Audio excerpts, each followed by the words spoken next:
Joe Rogan Podcast. Check it out. The Joe Rogan Experience. Train by day, Joe Rogan Podcast by night, all day. Is that hat your croissant Yeah. company? Bro, those croissants are a real fucking They're problem. the shit, aren't they? I was going to eat one bite. This is what's left. I was like, I'll have a bite. They're so good, man. Too buttery. Well, how can a guy lose as much weight as you lost and then open up a fucking bakery? Because I started with them when I was so fat. It was perfect. Like, I fell in love with that place when I was close to my fattest. And I was like, this is a match made in heaven. How big were you when you were your fattest? The most I ever weighed was 265. Holy shit. Yeah. And what are you now? 187. That's insane. Yeah, so that's like, what, 80 pounds? What does that feel like on your joints? Feels great. I feel so much better. I feel so much better. Of course. I'm lifting 4 days a week. Wow. Yeah, I lifted this morning. Do you have a trainer or do you Yeah. go in solo? No, he Yeah. meets me there every day, or Right. every day that I'm... Do you do that for accountability?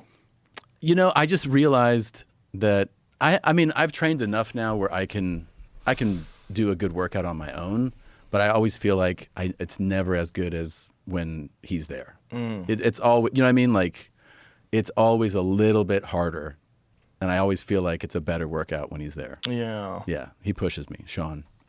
So you've been with him for a while? I've been with him for years. The big difference is that I dialed in, not with croissants, but I've dialed in my nutrition a lot more.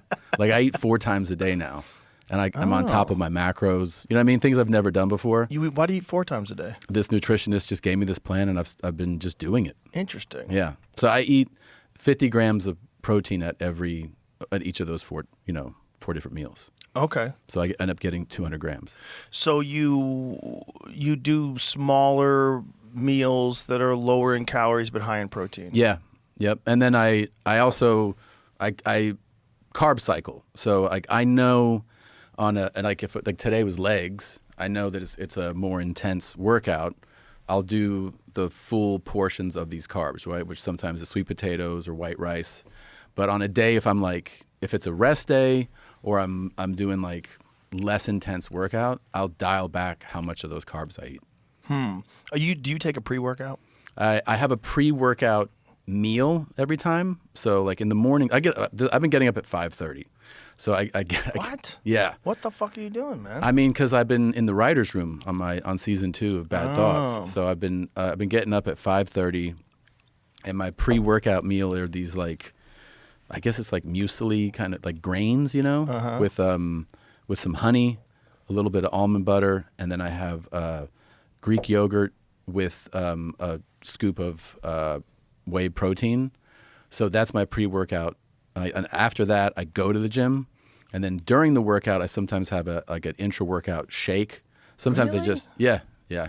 Wow. But I mean, I feel much better doing it that way. I do. Yeah. And then I eat again about an hour after that workout. So that's my second meal. Then a few hours later is 3, and then my fourth one is like around 6. So you have your second meal by the time it's like 8 a.m. Maybe like 9:30. Yeah. That's so crazy. Yeah. What time are you going to bed at night? Well, that's the key to this whole fucking thing. That's the key to the whole thing, is that you go, to do this, I got to do this, and to do that, I got to do that, and to do that, I got to get up early. And the only way I can get up early is by staying on top of when I go to bed. When we met, I was going to bed at 3 o'clock in the morning. Normal stuff. Yeah, and I would get up at like 11. Yeah, like a normal person. Like a normal person. And then I would say in the last decade, a lot of my bedtime kind of shifted to like around midnight. And then it shifted to like a little bit like closer to 11. In the last few months, like sticking to this plan, I've started to go to bed sometimes at like 10:30, which for me is like very early. It's very hard. It's the biggest challenge for me has been to get to bed. That's hard for me. That's hard. That would be hard. But I don't think I'm going to be getting up at 5:30 forever. This is just writer's room stuff. This is just writer's room Or stuff. normally you get up when 8? 7? Yeah, between 7 and 8. Yeah. That's reasonable. That's reasonable. Yeah. And I don't have to go to bed at 10 to do that. Yeah. When my kids are in school, I get up at 7-ish. And then, usually between 7 and 7:15, depending on when they have to leave. And then when they're not in school, like right now, today I got up at 8, which is pretty normal. 8 feels That's good. normal for me. I got up around 7:30 today. If I don't work out first thing in the morning, though, it used to be I really used to like working out at night because in jiu-jitsu I'd always like doing it at night. Morning classes were tough to get in there early and train, and also you don't feel warmed up and you fucking feel like everything's gonna get hurt. Yeah. But nighttime, I can't work out anymore. I can't do that. I've anymore. completely changed in this regard. I'm too busy. I used to say, well, I will say that like I feel like my strongest between like 11 and 1, like the middle of the day, is when if you were like draw up an ideal strength time, that's when I feel like I'm like, oh, that's when I'm at my best. Why do you think that is? I think you woke up. You woke up. You're fired up. You're warmed up. And you're ready to go. And I you feel had like a little food. I feel good. Yeah. But I've pivoted to now really enjoying these first thing in the morning workouts where I feel like my whole day is set when I have those workouts. Right. And I also realize that if I don't, I feel so much different throughout that day. Right. That's a good factor. One, you get that first big win in the morning. Yeah. You got it done. You got good momentum going, but also you're more calm. That's the big one. That's the big one. And focused, right? When we did that Sober October thing, we were all doing crazy cardio. One thing you said to me that really rang true is like it totally silences all that internal chatter. Yeah, it does. Yeah. Yeah, and I think one thing about the writer's room is that, you have to be alert, you have to be focused. Right. You can't have all this shit like the noise going on, and you know. Right. So it was a great way to show up to the room. Is like, you have that win, you've done something hard, and now I'm ready to work. Yeah. For me, it's not just a hard workout, but generally has to have some cardio in it. Really? Yeah, cardio is what really shuts off all the chatter. It is different than the weightlifting. Yeah, weightlifting is great, but weightlifting makes you feel better. Like you feel like energized. You feel like, ooh, I feel good. But cardio is like, I don't give a fuck. Yeah. Like when I have a really hard cardio session, it's Yeah. like, I don't give a fuck. I don't give a fuck what's going on. Everything's fine. I noticed the difference because I was doing 45-minute cardio sessions, and when I upped it to an hour, the 15-minute difference for me felt like another hour. Like pushing it 15 more minutes was really hard. Well, that's when it's hardest, when you're tired already. Yeah. When you're extending your cardio capability. That's fucking hard, man. That was hard. It's so important. It's so important to do. Oh, yeah. It's everything. I'm We kind want of to wonder why so many people are out of their fucking minds. That's a big part of it. They don't work hard. I got so obsessed with some of these data and metrics about this, Uh-oh. Yeah, just like That becomes a problem. yeah, well, I don't mean like that like I have to do, but like the data that people are talking about as people age of like if you're not lifting and your bone density goes down or like Right. your VO2 max, like Yep. learning about that stuff and going like if you don't start thinking about that at a certain age, one day it will be like so out of your grasp. I was just having this conversation with Shane Gillis.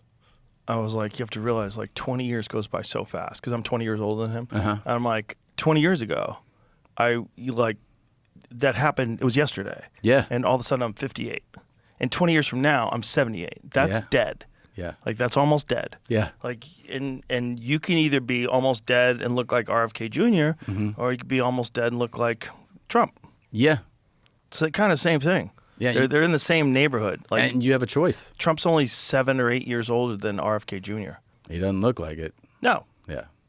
And that guy did heroin for 14 fucking years. Who did? RFK Jr. He did heroin? Oh, yeah. After his dad was assassinated. He was a heroin addict? Yeah. No shit. I didn't Yeah. know that. When he was young. He looks- People give him a hard time about it. Like, hey, yo, his fucking dad got shot in front of him. Yeah. His dad, who was running for president, got assassinated Yeah, that's when he was a little kid. Come on. You wouldn't do heroin? You have no idea what you would do. And don't his know. uncle got shot in the head in front of the whole world. Yeah, I mean, Well, not in front of the whole world. It wasn't in front of the whole world until several years later, but he looks incredible. he looks great. Yeah, He did 20 chin-ups in a row I saw that. at 70, whatever the fuck he is. That's very impressive. That's insane. Yeah, Yeah. Modern very science for impressive. the win. yeah. No, I mean, yeah. I think about it all the time. Because I think the same way. 20 years goes by real fucking Like that. fast. Yeah, It's so fast, dude. Yeah. Before you know it. It's like there's guys that like never got going with their life, or they got distracted with stupid shit and they never really like focused on whatever it is they do, what their career is.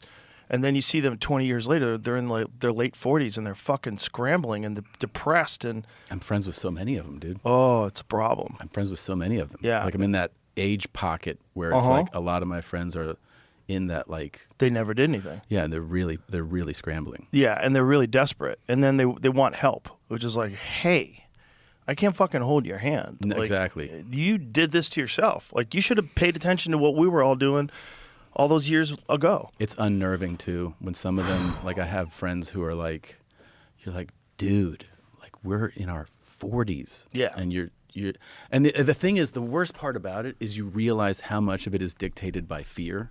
Like they're just scared to do things. It's like someone who's scared to step in the gym or something, right? And you're like, if you're just scared to to take that step to do something. Scared to be uncomfortable is what it is. Yeah. Yeah, that's the thing. It's like most people are scared to be uncomfortable, so they're scared to sit down in front of the computer and write. They don't write because they're scared to be. The writing thing is the weirdest one. Fear of the unknown. Because I don't understand why that's even uncomfortable. But it is. I get it. It is. I avoid it sometimes. I come home and I'm like, I really should write, but I could watch YouTube. Yeah. And then I'll fucking sit in front of the TV. I'm like, I earned this. Yeah. And then I'll watch YouTube. Anything to not do it. You look for distractions. The nights that I come home and I write, though, I always feel way better. I feel better going to bed, and I feel better getting up. I'm like, I did what I was supposed to do. Yeah. Yay. Yay. Everything's going good. Yeah, you're Yeah. right. Yeah. When I just watch some fucking random YouTube video on ancient history, Yeah. it's like, okay, why am I falling asleep I at 2 in the morning and know. forcing myself to finish this fucking hour and 50-minute documentary on I'm- Syria? I do it fucking all the time. I'm like, here's another murder doc. I'll just watch Oh, this. I don't watch those. Oh my God, it's all I watch. can't. Do you know what I found out too? I found it in the writer's room, and I didn't realize this until I talked it out. We were talking about, like, because sometimes you're like, what about this idea? Right. Right. And someone will be like, well, on that episode of like 30 Rock or something. And I'll be like, oh, I never saw that. And they go, you never saw 30 Rock? And I'm like, no. And then they go, oh, well, like on The Office. I go, I never watched The Office. And they go, you didn't watch The Office? And then I started talking. I was like, oh, I've never watched any of these shows. And they're like, what? And I go, yeah, I guess I just don't like comedy. And they're like, what are you talking about? I was like, dude, I've never seen The Office, 30 Rock, Sunny, all like the huge comedies of the last 20 years. I've never seen them. I haven't seen them either. Yeah, well, and I'm like, well, I go, my rationale, my thinking is not that I don't like comedy. It's that it's like, I'm on stage all the time. I'm doing comedy. My friends are comedians. We're talking comedy. When I get home and I want to watch something, I don't want to watch that. Yeah. I want to watch something else. That's exactly how I think of it. I want to watch dramas, thrillers. Something's interesting. Yeah. Yeah. Stranger Things. Yeah, so I just end up never, and they're like, this is pretty crazy, though. You're in a room of comedy writers, and you've never watched an episode of comedy. And I'm like, yeah, I guess that is kind of weird. I watched them when I was on one. Yeah. I'd watch other sitcoms to see what they were doing differently. Yeah, because sure. it was kind of a new thing for me. Yeah, that makes sense. But after I was off news radio, I swore off sitcoms too. But then I did start watching some of them with my family. One of them I watched that I really used to shit on, and I was wrong, is The Big Bang Theory. Really? Fucking good show, man. I mean, it was a massive hit. I was like, how is this stupid show a massive hit? But it was because I had seen clips online that were like retakes that they did without the laugh track. Uh-huh. But if you ever worked on a sitcom, you know what retakes are. Retakes are brutal. Mm-hmm. Like you didn't get it right, or the writers decided to change something, or there's for whatever reason, you do a bunch of them after the audience leaves. So I saw those without the laugh track, and I was like, what is this? This is not funny. Yeah. This is terrible. I'm like, what is this like mundane, boring, fucking drone you to sleep? Then I watched the show, the actual show itself. I was like, oh, this is a really well-written sitcom. Yeah. And it's interesting because the main guy's autistic and he's like totally socially retarded. Yeah. And it's funny though. But it's all about nerds. It's like, it's a good show. It's a solid show. I mean, something that has something that gets that popular. You're like, this has to have something. But that's to like it. stuff that I watch with my family. Like there's certain shows that I only watch with my family. Really? Yeah, that's one of them. You know what just happened with our kids is they started, they had like their movies that they always watch, and little kids have just a capacity to rewatch the shit out of things. So you're like, Jesus Christ! Man. I watched Frozen like 80 times. Oh my God, so many fucking times we watched Let these it things. go. We watched Home Alone a fucking 145 times, right? Which is, I think, a lot of people do. But then all of a sudden we were like, oh, here's The Simpsons. And what we did was we started with episode 1 of The Simpsons. Oh, wow. And what I was so surprised by, I was taken by just how good the old one, like we're watching like season 1, season 2, like the really old ones where everything, where it took 18 months to produce an episode. This Right. is, they had to hand draw everything. Right. The writing and the jokes in them are so good and so funny. And I'm watching these little dudes like get the jokes, and it's really funny. I mean, it's really good. But we started from the beginning. How many episodes? Is The Simpsons still on the air, right? I think so. It's like season fucking 42 or some shit. That is so wild. And no one gets old, No. right? Because And the characters are just cartoons. And now they can do them timely because of technology. So now they can like produce it in a week or something. Oh, that's crazy. Yeah. That's crazy. Because they don't have to hand draw everything. Well, didn't they like farm it all out to fucking I think so. South America or some shit? I'm sure. Yeah, I think they did. There's some Indian I think they taught some Asian group, people yeah. how to draw. how to do it. And Yeah. I mean, there's something also that like you appreciate about the old animation that's cool. That, Clunky. yeah. It doesn't exist but it's so funny. Like the first South Park. The Yes. first South Park was super clunky. Yeah. What would Brian Boitano do? Yeah. It was And then they also embraced that it's supposed to look this certain way, right? Yes. Like that whole thing was like they embrace that like the look is not like slick. right. Yeah. I mean, it's also you can get away with so much more when it's not even remotely realistic. Yeah. Like the time that gay teacher stuffed Paris Hilton up his ass. Like, how could you do that on any other show? Imagine if you said, we're going to do South Park, but with CGI and real people. They're like, Yeah. what the fuck are you talking about? What are you talking about? Kenny's Yeah. going to die in every episode violently, and everyone's going to laugh. Yeah. What? No. Yeah. What? His brain splattered all over the concrete. Yeah. Oh, my God, you killed Kenny. You killed Kenny. What? Yeah. It has to be No, it has to be fake. fake. Yeah. Yeah, and it has to be fake kids. Totally. Because kids are they bounce off stuff. They get hurt. It's kind of funny. Yeah. They do. Yeah, they just they don't get hurt as easy. When they get hurt, it's like not that big a deal. They bang into things. Whereas an old person falls in the bathtub, they break a hip and they're dead in a year. My youngest like slow falls all the time, and we're like, "What the fuck is going on?" And he's never hurt. He's practicing. Yeah, he's just like, and he tumbles. I'm like, Yeah, well, they're fucking made out of like they're flexible. They're Yeah. all pliable and shit. yeah. The way the way a kid can sit, and you're like, "How are your legs doing that, bro?" After a while, shit gets stiff. It gets real stiff. Do you ever do any yoga? I did. I haven't in a Well, while. remember when we did it? I that was do. our first challenge, right? I do, and that was awesome. And then a year or two ago, I started doing some yoga here, and it was so challenging. I was like, "Fuck, this is really hard." Was it the same kind or different? Just like no, it wasn't a hot yoga. It was just like you're going through all the positions. I don't know how to even describe it. but- Poses? yeah, all the poses. And I was like, man, I was shaking in certain poses, and it was really challenging. And I have not done it in a while. I probably should do it again. Was it the same kind of yoga though, or were the poses different? No, than, the like, same kind of Bikrams? poses. The same kind of shit? just not hot. Hot's the way to go. Though, Hot's rad. Yeah, it's Yeah. harder. It is. I remember I did do a hot yoga here in Austin, like in July. I was like, this isn't much different than outside right now. And I remember like feeling so relieved when I saw somebody tap out of the room before me. I was like, I can't tap out first. Just watching people, and some guy was like, I gotta get out. I was like, all right, I'm gonna get out of here in a minute. Holiday football has arrived. The regular season's wrapping up, the playoffs are on deck, and every win matters more. With DraftKings Sportsbook, an official sports betting partner of the NFL, the unexpected can turn game day into payday. From fierce rivalries to playoff pushes, nothing beats football this time of year. First touchdown, anytime TD, live bets. When your team scores, you score. And don't forget, DraftKings has your back with early exit. If your player goes down in the first half, you still get paid in cash. With DraftKings, you're protected through the entire first half. Why bet anywhere else? New customers bet just $5, and if your bet wins, you'll get $200 in bonus bets instantly. Download the DraftKings Sportsbook app and use the code Rogan. That's code Rogan. Bet $5 and win $200 in bonus bets if your bet wins. In partnership with DraftKings, the crown is yours. Gambling problem? Call 1-800-GAMBLER. In New York, call 877-8-HOPE-NY or text HOPE-NY 467-369. In Connecticut, help is available for problem gambling. Call 888-789-7777 or visit ccpg.org. BootHillCasino.org. Please play responsibly. On behalf of Boot Hill Casino and Resort in Kansas, pass-through of per-wager tax may apply in Illinois. 21 and over. Age and eligibility varies by jurisdiction. Void in Ontario. Restrictions apply. Bet must win to receive bonus bets which expire in 7 days. Minimum odds required. For additional terms and responsible gaming resources, see dkng.co/audio. Limited time offer.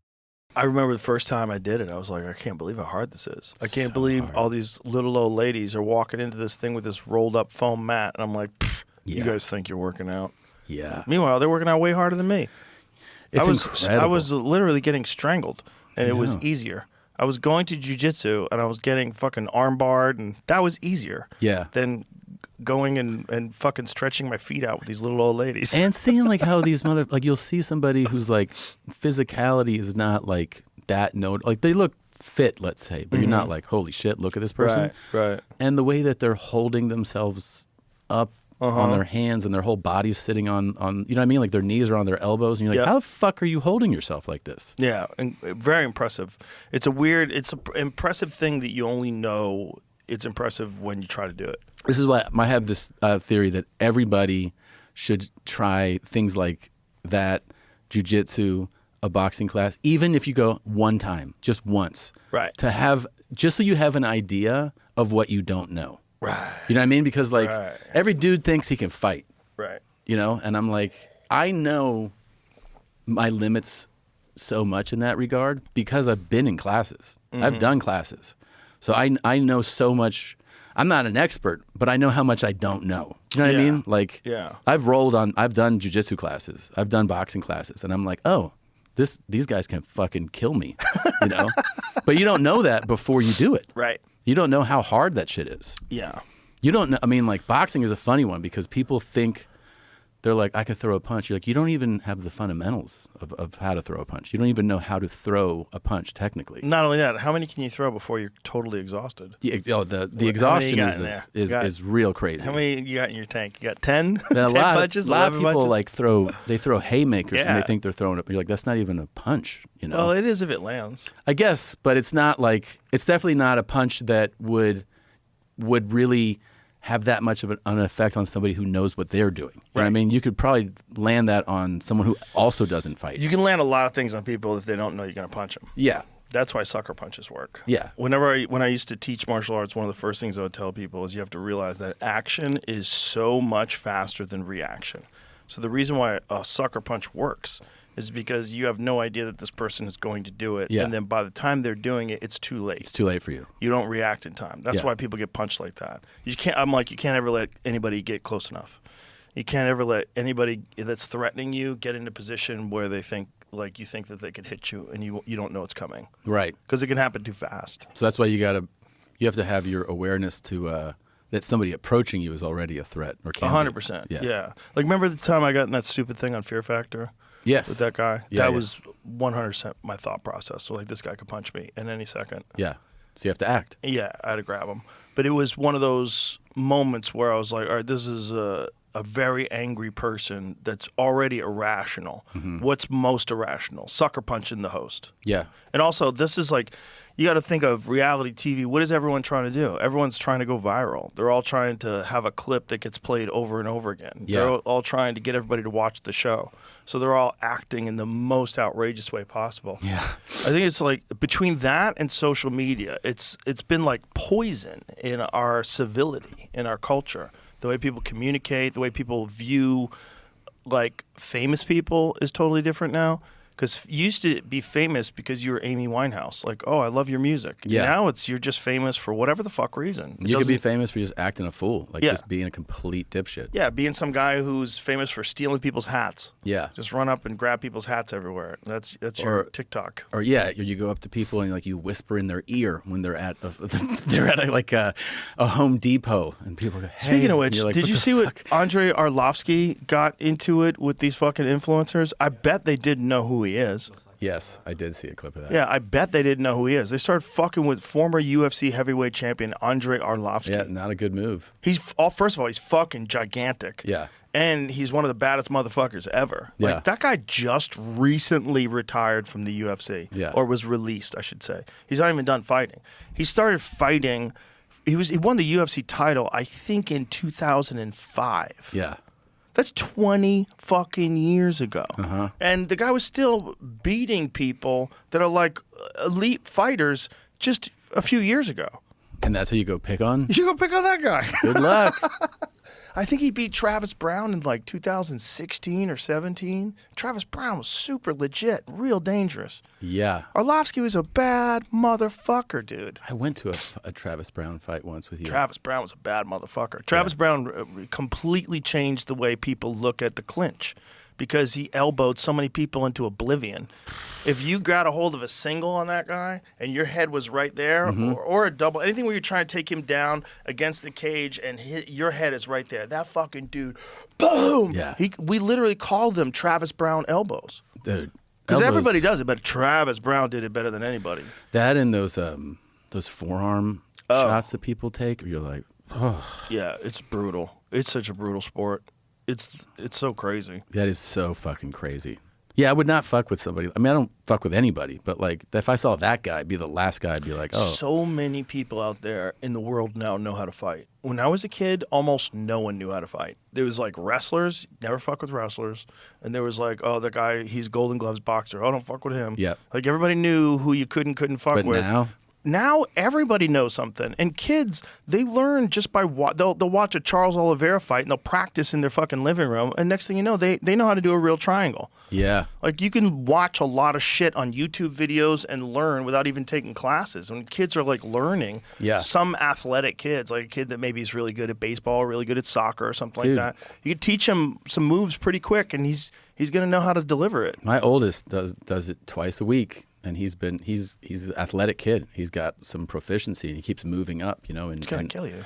Well, you're gonna have to start. We taking also classes. we fuck around because I have two little boys. This dude will immediately like go just put me in an armbar, and I'm like, yo. And I'm like, and the only thing that like saves me is that I'm still so much bigger, right? You know, and stronger. But I'm like, you might have to start taking classes, or he's not going to listen. The clock is ticking. When he's like 16 or 17. Oh no, yeah, that would be a real problem. Yeah. Well, that's also a weird problem too, because all of a sudden you can do things to men. Like I remember thinking that when I was like 16, when 16 and 17, when I was competing. Yeah. All of a sudden I could beat men up. I was like, this is crazy. This is crazy, yeah. Yeah, this is weird. Yeah, I have because the skills. all my life, men were terrifying. Like men get angry, men will hit you. You run from the men. And now I'm like, oh, fuck this grown ass man up. It was crazy. It was a crazy transition. I can see his wheels turning, dude. Right. So he's gonna know he can do it now. So he's gonna want to do it. Come on, Dad. Yeah. Come on, Dad. Yeah. Come on, Dad. What are you gonna do, Dad? Yeah. Like you're fucking grounded. Fuck you. I'm not grounded. I'll you. choke you out. I'll Like choke you. what? I know. You're in the fucking hallway. You I can't even know. get away. Yeah. And he's 17 now. He probably weighs $180. And they kind of ripped. He's got abs. You they get called embarrassed. us. Oh yeah, they called us and they're like, "Hey, he's really good." They're like, he's really got a skill at this. Well, like, great. jiu-jitsu is athleticism is massive, but also intelligence. It's hard to be dumb and get really good at jiu-jitsu. He's a smart kid. The other thing that's very different, and I think you see this when you have more than one kid, especially you have two kids or more, you start to see that like, oh, some qualities in people's personalities are innate qualities, right? Yes. Like you just, especially because you have your one, you're like, oh, this is what a kid's like. And then you're like, oh, the other kid's not like this. They have these other qualities. Right. And one thing about him that you just pick up on by being his parent is that he's very competitive, like very, very competitive. And so he's intelligent, he's competitive, and he's athletic. And so you go like, oh yeah, he's just very driven, But he should probably compete. Because when you're young, if you learn how to compete when you're young, oh my God, it has so many benefits for the rest of your life. Because it's so scary, and then you overcome it. And if you could become successful at it, you kind of feel like you could be successful at anything. Yeah. Because you've been successful at something that's scary. Yeah, exactly. Get him in tournaments, man. He got into running. Oh boy. So like a couple of years ago, I was getting ready. We were going to do a 5K, and I was way out of shape. I was like, I got to start running. So the first thing I did is I ran a mile. And he tried to run with, he was like, let's say like 7 years old or something. And I ran the mile in like, I don't know, 9:30. I was dying, right? I was like, fucking, oh my God. He couldn't quite keep up with me in this 1 mile run. He's a 7-year-old kid. This year, he ran 2 miles in 12:38. Whoa. So he ran 6 and Because he change didn't like miles. the fact that he wasn't good at running? He just and he would get up and be like, "I'm going to go train." I'm like, Oh, "Okay." Jesus Yeah. Christ, you got a And psycho. he's a psycho. He's a psycho. He was running up hills and shit, and he's like, "Come with me," and so like I have an adult with me. He's just running up and down this hill over and over and over. Like, yeah, he's like but it's not me going, Right. You got to go run. Right. You know? It's inside his head. It's in his head. Wow. Yeah. If I was a coach, I'd be like, get that kid young. Yeah. Grab him. Grab him. That's what we want. Yeah, yeah. What you want is an intelligent psycho. Mm-hmm. You know, intelligent, driven, hyper-competitive psycho. Hyper competitive. The other kid, my youngest, would walk up a flight of stairs. He goes, "My legs hurt." I'm like, "What?" He goes, "I want to go rest." I'm like, "We just walked up a fucking flight of stairs." And he's like, "I know, but my legs are killing me." Like, it's completely different. It's so funny that is such the case. Yeah. It's such the case. It's interesting because there is this thought of like what a personality is. Like, where does it all come from? It's like a combination of so many different things. It's a combination of nature, nurture, genetics. It's everything. Yeah. You're right. My and it's youngest also is being like, exposed to things that bring that out of you. yes. You know what I mean? Well, Like, that's what- imagine if he had never been exposed to the running, never done jiu-jitsu, never done anything. Then what happens Right. to that? Yeah. The other kid, he's like, you could tell he has like a comedian's mindset. Yeah. Because he's a complainer. You know, like every like funny person complains. Oh, yeah.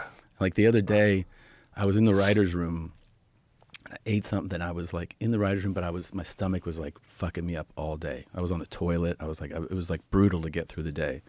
It's all the macros, son. I get home and he's in my room watching TV and I lay down. I go, "Hey, can you turn that off? Because like I want to rest. Like my stomach is bothering me." And he goes, "Oh, you want to snooze?" How old is he? 7. He goes, "You want to snooze?" He goes, "I almost fucking threw up today." And I go, "What?" He goes, "Yeah, my stomach's been..." I go, "Dude, I've been on the toilet for like 3 hours. Please." And he goes, "All right, why don't you have your little snooze? I'll go out here." But he's like very animated, you know? Hilarious. And then he saw me wear a suit.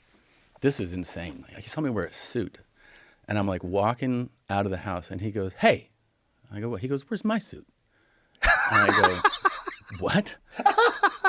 And then I'm not kidding you. He goes, "I look like a fucking asshole." I go, "What are you talking about?" He goes, "You're in a suit. I look like an asshole." He goes, "Get me a suit." And I go, Oh, my God. I go, "You don't need a suit." And he goes, "Yes, I do. Why do you get to look like that? I look like a fucking asshole in a t-shirt." And I was like, "All right, bro." He's always, you know what I mean? He's always like complaining. That's He has hilarious. complaints. And it's just funny because we That were would like, be an amazing sitcom scene. I know. If Yeah. you had a kid like that, that would be. I look like a fucking asshole. Yeah, that would be an amazing scene. We call him Joe Pesci because he's always talking like that. He's always bothered. You know, he's always hot. And you're like, "This is not a big deal, man." He's Oh, like, my "Yes, God. it is." That's he's always hilarious. like, yeah, he's just fired up about shit. That's hilarious. That's But so that's funny. also in him. You Right, know what I mean? right, Like, right, it's right. part of his personality. Yeah. It's weird. It's like kids get something from you, right? They get some genetics. And then they kind of get whatever that gift the universe gives. Totally. Whereas, like, that kid's not like either one of us. Like, where'd you come from? Christina thinks that she's every time he's like fired up about something, and I'm like, "Look at this kid." She goes, "That is you. He is fucking you." I'm like, "No." And she goes, "Yes." Well, you have a little of that in you. Yeah. You definitely do. I remember one of the most impressive things about our Sober October thing was you got the flu. And so you were out of it for like a couple of days. Yeah. And so the moment you got back where you felt good, you ran like 15 miles. In a day. Yeah. Yeah. Bro, we were all going nuts. Yeah, I was like, I can't be like dead last. You know what I mean? Like, I was like, I just can't. I was in the gym at the old studio with Ari, and Ari, he's like, "Can I use your gym?" I'm like, "Of course." He's like, "After the podcast, I'm going to work out. I got to get my numbers in." And so I was hanging out with him while he was rowing, and he's got a fucking 6-pack. Yeah. I was like, "This is crazy." I go, "Ari, you have a 6-pack now." I go, "You're ripped." Yeah. I go, "You look great." He's like, "Oh, thanks." Yeah. And he was just fucking rowing. He rowed for a full hour, man. But with a chest strap on, like racking up his numbers. It was the same voice in his head going, "Don't be dead last." Because Right. we all he knew wanted your to crazy beat ass was going to be going like totally psycho. So we were just like, we can't be dead last of the rest of us. Ari was trying to beat me. Yeah. 100%. I know he was. Yeah, but you were like pissing blood. We were like, oh, this guy's a little too crazy. Well, I decided one day to just like take it to like I wanted to see like what can I do. That was the day I did 7 hours of cardio. I think I'd set off my alarm in my gym for my sweat. Jesus. I set off the fire alarm. From just being so hot. Yeah, there's a in video there. of it. There's a video on Instagram of the puddles on the ground are the most preposterous thing. I sweat puddles. I think your wife too, right? Because Christina was "You can't like, do this anymore." She was like, "What Yeah. are you doing? Like, you're not spending any time with your family. You're just like so obsessed with this thing." It's like I re-met an old friend. Yeah, That's what it was like for me. It was like, oh, I forgot that guy's in there. yeah. I don't necessarily like that guy. Yeah, He scares me. It's like I don't like something. It scares me not being dramatic. This is what Yeah. it is. That could derail your life. So that obsession could take over again with something, with anything, and then I won't be doing anything but that thing. Like that's one of the reasons why I like to do a lot of stuff. It's because I don't want one obsession. that. Yeah, I don't want that one. Yeah, That brain to focus on. It's not good for mental health. I It's know. really good for success. Like if you're really going to get really good at one thing, that's the thing. But for overall happiness, I don't find that to be appealing. I don't like that feeling. Like that Yeah. sober October feeling was kind of crazy. this is kind of why, like, I feel like I'm trying to embrace a lifestyle that's accessible but not dramatic. Like I Yes. could go, I'm gonna do, 2.5 hours at the gym every day. Right. And I'm sure my results would show. Right. I want to look like Iron Man or But whoever. But my problem why is I said like Iron Man. it's like not, that doesn't feel like I'm gonna run out at some point and be like, this is unsustainable. So I'd Well, rather it's going to take from your other things. yeah, exactly. I got to do it where like I'll do an hour and change of training and Yeah. then try to dial in eating, and like that's you can keep that. Yes. That's sustainable. Right, exactly. Yeah, but it's like, what are you trying? It depends on what you're trying to do. So, like, we both have families. We both have a lot. There's a lot of people in our lives. You can't just be a maniac and focus on one thing. You for can't. Like 10 hours. Like Gordon Ryan, that's his Abu Dhabi belt up there. Oh yeah. That guy trains 365 days a year. Yeah. He doesn't take fuck you for Christmas, fuck you for your birthday. Oh, it's That's his Easter. obsession. Fuck you. Yeah. Well, that's how he became the best of all time. Like, if you really want to do something, That's the sacrifice. But he doesn't have kids. Yeah. He's not married. He's only now he's 30. But he did all this when he was in his mid-20s. That's also the age to be that obsessed with something. Exactly. Especially if you want to do this one thing that everybody else is working really hard to. You got to figure out how to separate yourself. And it's like if you're running an ultramarathon and you have 200 miles to run and you take time and you're running at a really good pace, maybe even a faster pace than other people, but then you take naps. You take a nap for an hour or 2 hours or 3 hours. And then you say, look, it'll be better this way. And then I'll be revived. I'm still really ahead. That guy who's not going to take any naps is going to beat you. Yeah. Because he's just going to keep running. He's going to keep running. And before you know it, a lot of these ultras, like the guy who wins, they win by like 10 hours. They win by nutty time. Courtney Dauwalter, the lady who was on our podcast once, she ran the Bigfoot 240, I think. And I think she was like 8 hours ahead of the second place I person. kind of don't understand the mentality that the ultra people have. Like, Oh, I it's feel dark. Like, yeah, I'm like, I don't get It's it. dark. How you actually get there? Well, you have to be a complete nut, and then you have to want to test yourself to the point of almost death, because that's what these people are doing. They're running like Goggins. He ran one of these fucking things, got rhabdo. So rhabdomyolysis was when you worked out too hard, your body can't recover, and you start pissing brown, real bad. Your kidneys are breaking down. He had to go to the hospital. Went to the hospital, got out of the hospital, completed the race, and then he did like 100 push-ups. He's fucking like he's getting to the door of death. Yeah. Just the door. And that's how he feels normal. Yeah, he feels alive by like getting his body to, and he's 50, by the way. Fucking crazy. Yeah, he's a maniac. Did you watch, by the way? Did you watch the Anthony Joshua, Jake Paul? I fight? did. Yeah. Of course I did. Yeah. I would have guessed. Yeah, I had to watch it. Oh, it's a spectacle. Yeah. Look, that guy did great for someone who's been boxing for like less than a decade. He has had no real professional opponents other than Tommy Fury that were legitimate world-class boxers.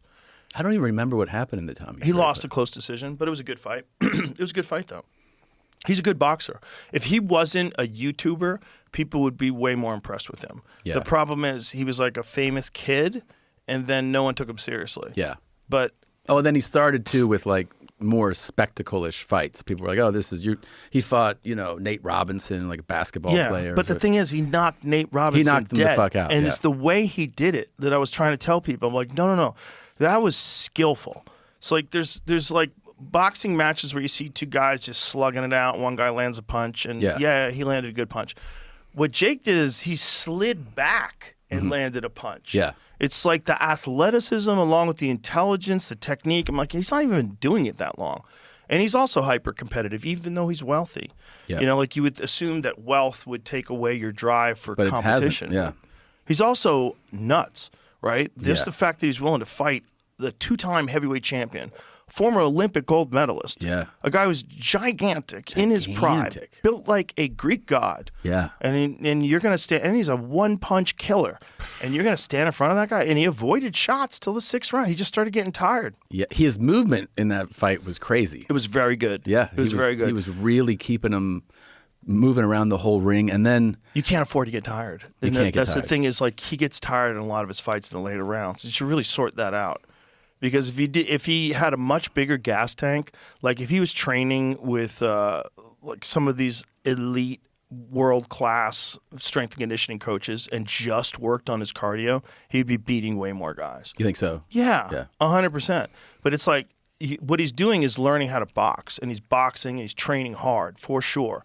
But to get that world-class gas tank, you need like a Sam Calavita, you need like a Nick Curson, you need like these plyometrics experts that are got heart rate monitors on you, and they're checking when your recovery is ready and go. Yeah. And you fucking yeah. You need guys monitoring your recovery, monitoring your heart rate variability, your VO2 max. I couldn't believe it. I don't. And maybe he is. Maybe I'm wrong. Maybe he is doing that. But whatever it is, it's not. It's not enough. It's not enough. Yeah. Because in so many of his fights, like the Nate Diaz fight, he gets tired in the later rounds. In the beginning, look, if that guy is only fighting 3 rounds, he's a fucking handful. Yeah. He's really good. Yeah, He clocked Anthony Joshua. He did hit him with a big right hand. he did. Didn't have any effect. Yeah, Because he's, really, he weighed 216, but he's doesn't even have abs right at 216. He could easily weigh 190. Yeah. I'm sure he could make 190. Yeah. Anthony Joshua's gigantic. so big. He's so big. He's so much bigger. So, of course, like his punch that he knocks Tyron Woodley out cold with, Joshua just eats it. Yeah, Because he's a giant. yeah. He's a fucking giant man. so big, dude. He's so big. I give Jake so much credit for stepping into that ring. Bro, he got hit with a bomb, Yeah. a right-hand bomb. When he got hit with that too, I don't know if enough has been made of the fact that it was absolutely devastating. But the fact that he had awareness immediately to go like he looked at the crowd he's like, oh shit, "Whoa." like wow. He goes, It "I got wasn't like cracked." yeah. I think he went into that fight knowing that was probably going to happen, yeah. and ultimately, the big win for him would be that he was even willing to do it, and that he could do well for a little bit. For a little bit, yeah. Yeah, and then eventually just deal with the fact that Anthony Joshua is going to connect with a bomb, Yeah. and breaks his jaw in 2 places. Yeah. And He's fucked. His jaw's wired shut now. He lost teeth. he made it to the 6th round.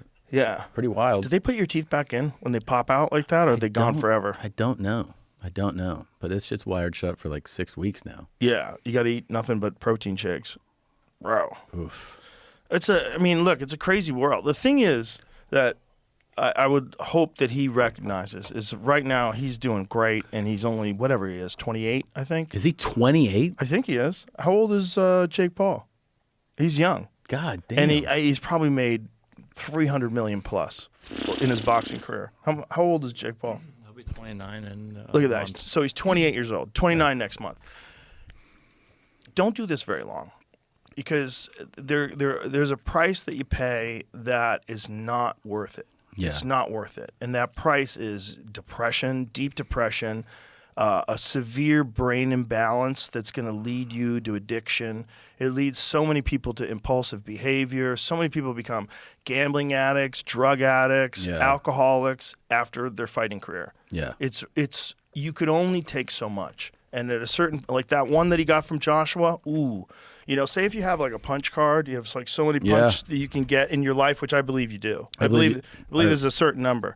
That one was like 10 punches. Yeah. That was like, there was a lot of concussions in that one punch. Sure. That was real damage. Like if someone's breaking your jaw in 2 places, the inside of your fucking head there's a lot of damage going on in there too. Fuck yeah. Just don't do it I know too many guys that like they wanted to be cool guys and they kept sparring like deep into their 30s and 40s. They would go to the gym and do hard not jiu-jitsu, boxing sparring. So they're just standing in front of each other, slugging it out. They get bloody noses. They'd laugh about it and think it was cool. And then they go about their day. And I'm like, man, that's going to get you. Because at a certain point in time, that fucking depression is unavoidable. It just creeps it. You don't feel good. Mm-mm. You just don't feel good. Like you're just like, all the time. Just, their whole day is like that. Yeah. No thanks. You know that feeling when you're hungover? That's their life.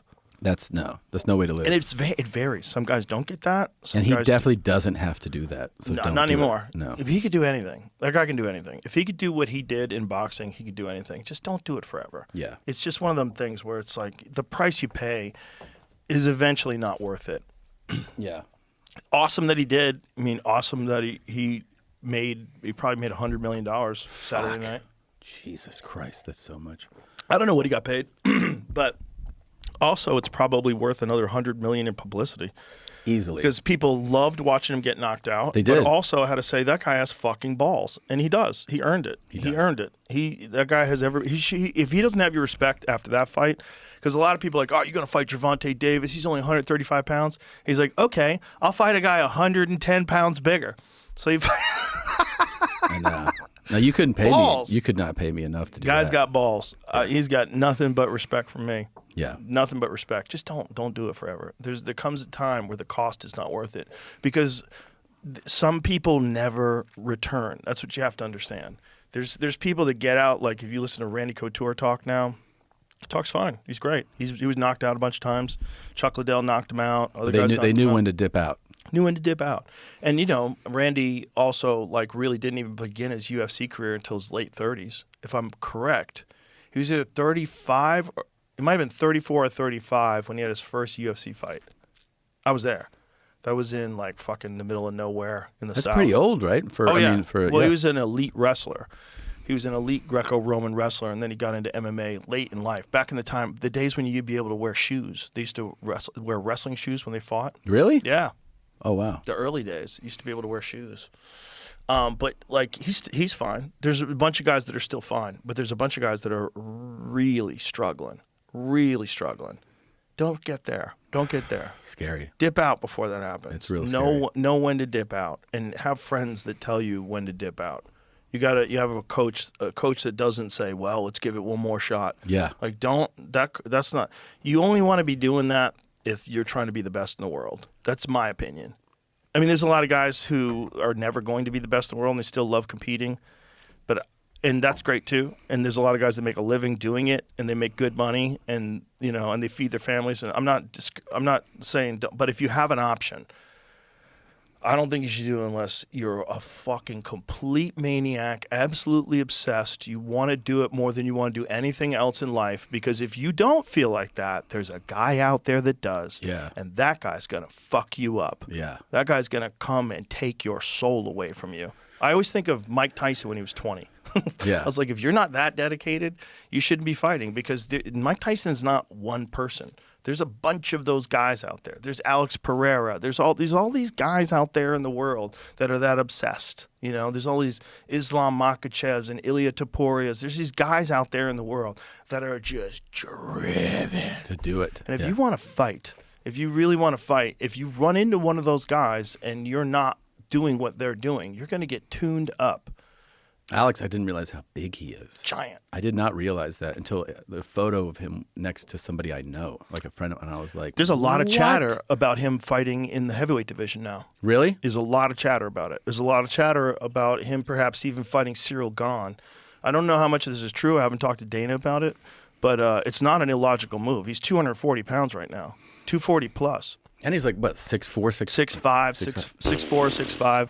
And don't make no mistake about it, that guy can knock out heavyweights. No doubt about it. He hits harder than anyone they've ever recorded ever on that fucking stupid punch machine. Yeah. You know that thing? Yeah. Francis Ngannou got like a 129 on it, which is crazy. Crazy. He got a 190. 190? 190. When you watch him hit it, you're like, what the fuck? You want to see it? Yeah. You should just see it just to feel what it would feel like to get hit in the head by that. Oh, my God. Like, that Yeah. guy, he's out there in the world. Yeah. You know what I'm saying? Yeah, like, if you think you're going to be a journeyman Yeah. and you're going to all of a sudden, be looking across the octagon and that guy's standing there, Chama. Like, he's going to hunt you. Yeah. He's going to hunt you. And you're not in that space that he's in. He's Yeah. in a killer be killed space. And you're in a, this is fun to compete. Yeah, it's You not the can't. same thing. Not the same thing at Watch all. this video because it's fucking bananas. Holy fuck. When he hits it, you just go. Everybody around him goes, "Oh, like what the fuck?" Watch this. Oh my gosh. See that? Yeah. One more time. Well, you do it from the beginning. Look at it. That if you don't, that sound is so crazy. Yeah, that's your face? You know what? Mark Goddard was the referee in his fight with Khalil Roundtree, and he came up to me right after the fight. Like I got into the octagon, they were gonna announce Alex Pereira winner by knockout. Goddard walks up to me, goes, "The sound that guy makes." He goes, "I've been doing this for 20 years." He goes, "The sound is ungodly. Really? It's ungodly. It's different." And you can see when you're doing commentary, you see the look on the guys' faces. When they get hit, they're like, "Oh, this is real. This is different." Yeah. There's some different dudes out there, There's some man. different dudes out there. And that's a different, not just of dedication and drive and focus, because he definitely has all that, but it's genetics. That dude is a legitimate Amazon warrior. Yeah. Like he comes from a tribe in the Amazon. And he goes back to that tribe and he puts on the traditional outfits that they wear and the face paint and hangs out with them. And it's like, yo. He would have been the fucking tribal warlord. Yeah, He would have he'd been the been the king chief. back in the Yeah. day. Yeah. I mean, that's his ancestry. Fuck me. Yeah, he speaks their language. Oh, he does like the dialect? I think. Yeah. I don't want to misspeak, but I'm pretty sure he understands what they're saying because he's Fuck talking me. to them. Not just Portuguese, like Yeah. Brazil, but Yeah, they yeah. have that whole Amazon area is so fascinating, man. Have you been to the Amazon? No. I went once. Really? Yeah. What'd you do? My uncle was working for an oil company in Peru.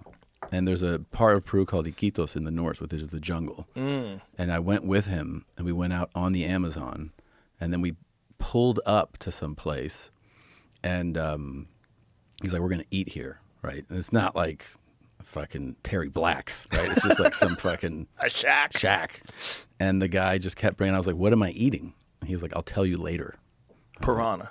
It was all kinds of weird shit. Like, What were we eating? I mean, snakes and rabbits and like Amazonian shit that I've never even heard of. And I would take bites. I'm like, "What is this?" "Later. I'll tell you later." And I was like, okay. He made me eat all this stuff. And I was like, this is fucking crazy. But when you're out there, yeah, you are kind of wowed. You're just in awe of everything around you. And like just the fact that this is on the planet with us, and you can make a trek to a place like this where there's species of not just animals, flowers and trees and things that don't exist anywhere else, and Yeah. it's so rich with everything that's there. It's an awe-inspiring kind of thing. It to hasn't be at. even been documented. I mean, Yeah. there's so many pharmaceutical drugs that come from plants they find in the Amazon. It's wild. It's such a crazy place. You know the craziest part about it? The density of the Amazon rainforest is essentially man-made.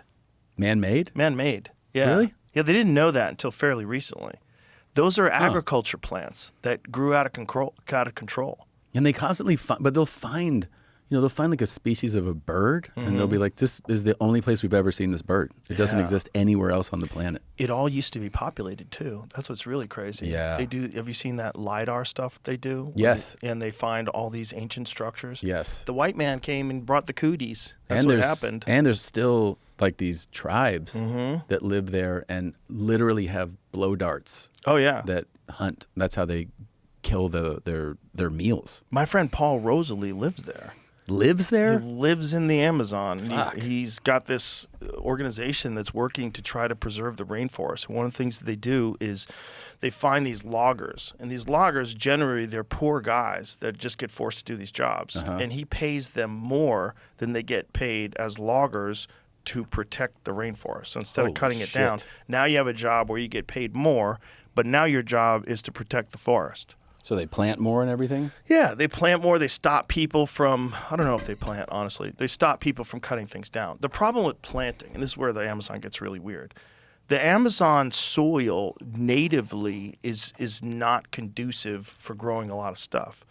So there's a type of soil that's man-made that they do not know how they did it. They do not know when they started doing it. But it's called terra preta. Is that what it's called? And it's a thick, dark, man-made soil. So it's essentially compost and all this different process and carbon and a bunch of things that they get into this man-made layer that's all over the Amazon. Wow. That whole area, we thought it like, so there, this Lost City of Z story? Mm-mm. So the Lost City of Z was that movie. Did you ever see it? Was it Percy Richards? What was his name? Percy Fawcett? Percy Fawcett. So this guy goes down to the Amazon a long time ago, and he comes back with this story. European traveler comes back with this story of golden cities, and it's amazing. And so he comes back, he reports his findings, and then 100 years later, like a news search party goes down there to look for this place, and they don't find nothing. Like, oh, that guy was full of shit. But he wasn't full of shit. It was all real. It's just that he brought the cooties. So they brought disease and literally wiped out millions of people. Millions of people. And the jungle just consumed whatever structures were there in 100 years, which is like, look at Detroit. Detroit is freezing cold. It's nowhere near as tropical as the Amazon. But Detroit, houses are just, trees are growing straight through them. And it's only been like 50 years. So in 100 years in the Amazon, everything was gone. All the people were dead. All the structures, which were wood, were all just like consumed by the rainforest. Whoa. Yeah, and they didn't even know this until they started doing this LiDAR stuff. And so this LiDAR stuff, when they're flying over with this, it's a type of laser, and essentially it looks into the ground and finds structures that right through the trees. It can like scan things. And they're finding aqueducts and roads and complex irrigation systems, big giant symmetrical structures like this. This is all covered by jungle. Like, these were all buildings and streets. Like, they had millions of people living in the Amazon. Millions. This is like the same, the theory that, how like UAPs have become more, like there's congressional testimonies about it, and everybody's always talking about where are these visitors coming from. Right. But like one of the theories is that they're not visitors from somewhere else.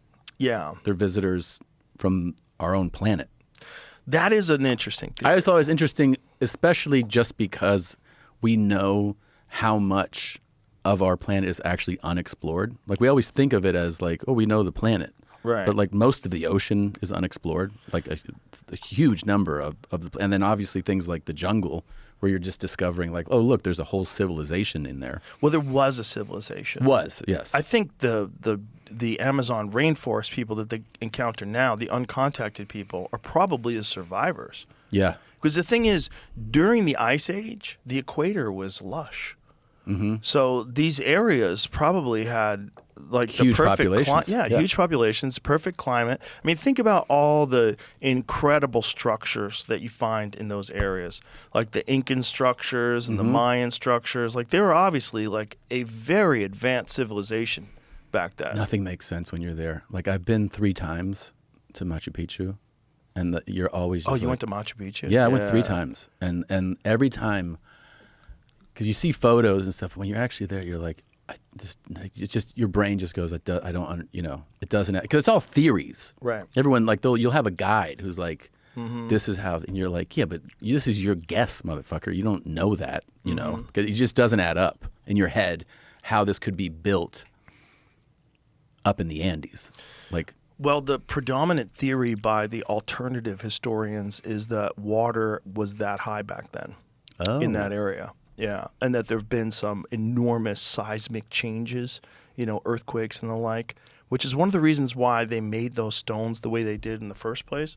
Like, if you see the stones, they're cut like jigsaw puzzle pieces and slipped into place. Yeah. The reason why they did that is because that would better redistribute any energy that would come from an earthquake.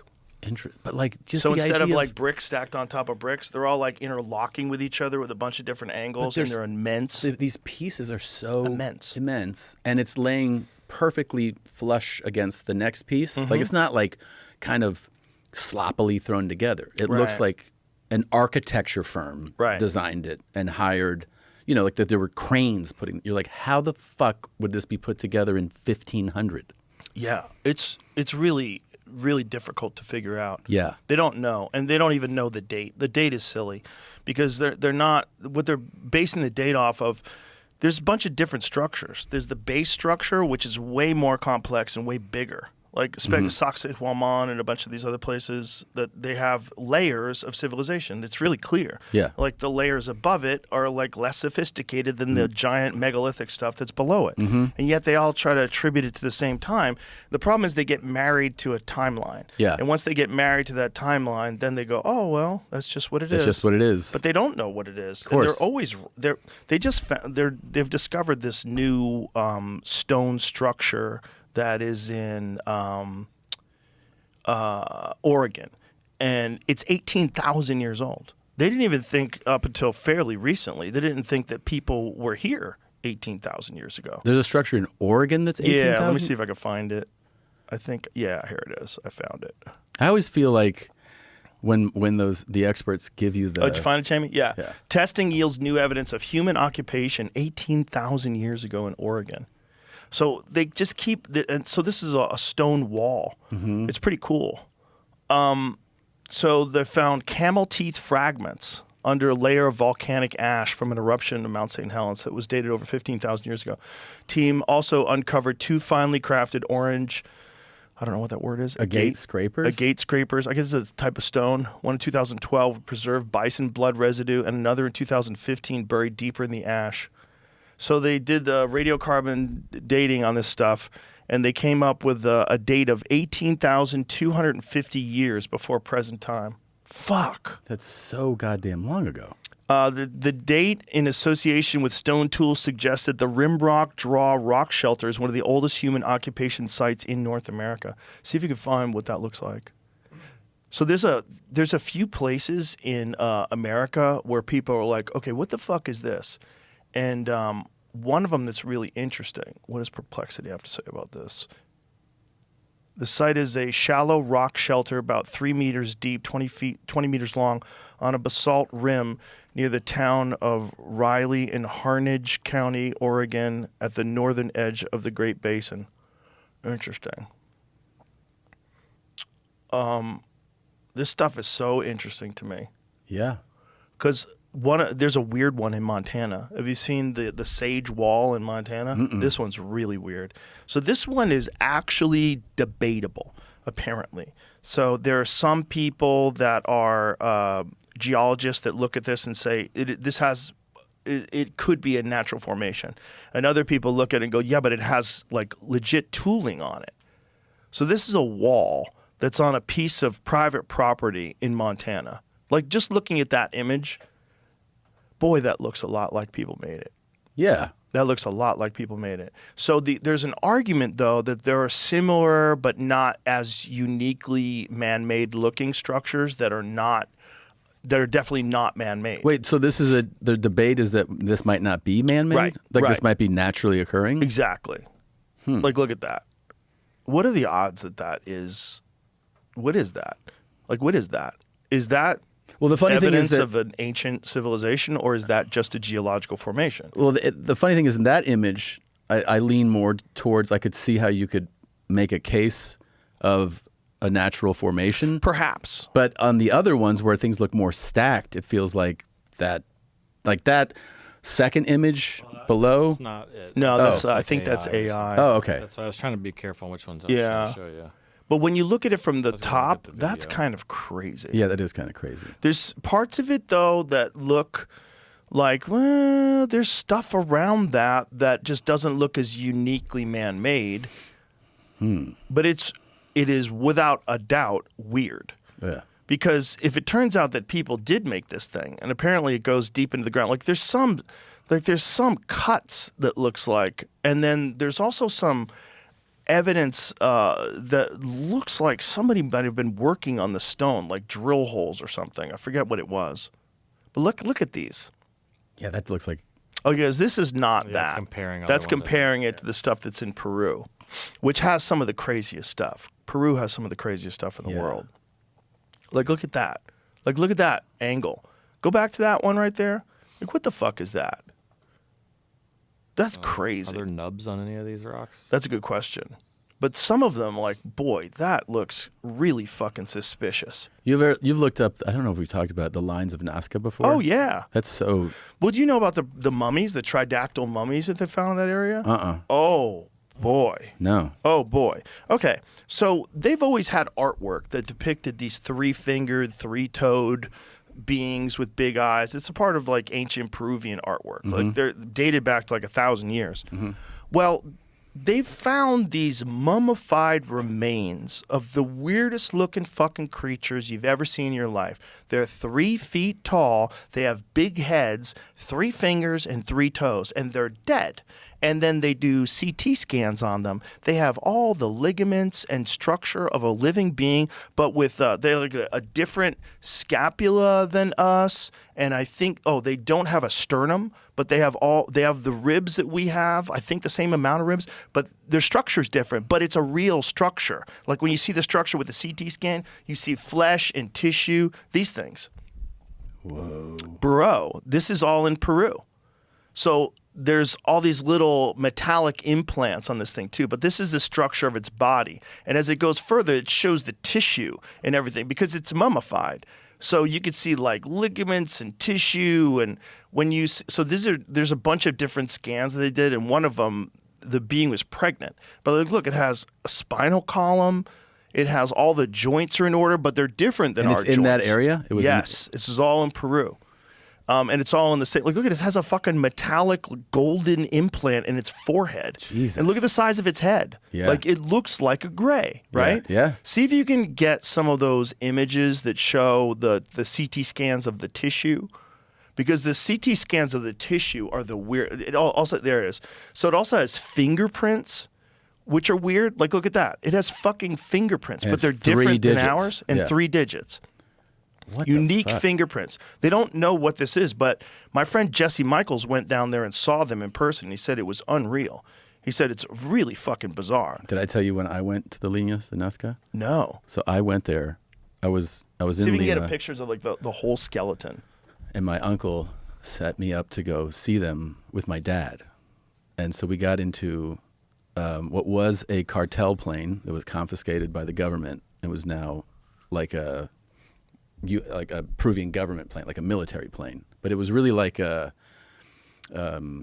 four seats in the back, 2 pilots in the front, I think 2 propellers, right? One of those types of planes. The best way to see the lines is in a chopper so you can hover, but we went on a plane. And we're like, I mean, you can't believe what you're seeing, right? Like you're flying over and they're taking, and then in like the middle of it, my dad's like, I need to pee. And I'm like, what? He's like, tell the pilot I need to pee. I'm like, we're gonna keep doing this. He's like, I have to pee now. Oh boy. So I go to the pilot. I was like, hey, my dad's got to pee. He's like, what? I go, yeah. He's like 65. I'm like, he's got to pee. And the guy's like, all right. So we just find some random airstrip, I think in Pisco or something. And then How long does it take to do that? I forget. I mean, we had to go out of our way. And then, he pees. How long did it take? I mean, for us to get to the airstrip, probably like it was out of the way. So maybe like another 20 minutes or something. Oh, boy. Yeah. And I was like, dude, he's like, what am I supposed to do? I was like, I don't know. Didn't you fucking pee before we got in this thing? He's like, yeah, but I got to pee again. I'm like, all right. And then they just like walk around and they find an oil canteen that was like discarded on the runway. And they're like, this is for your dad so that if he has to pee again, we don't have to land the fucking plane. And I was like, here you go, Dad. Like, just if it strikes you again, please piss in this. Did he do it? Yeah, he did it. He did? He pissed in it? He pissed again. Oh, yeah. my God. Yeah, he pissed in the oil can? Yeah. So you're flying around with your dad's piss with my dad's sloshing piss, around? and then where he's like, that's pretty neat. Looking at the lines of Nazca. Like, yeah, pretty neat, man.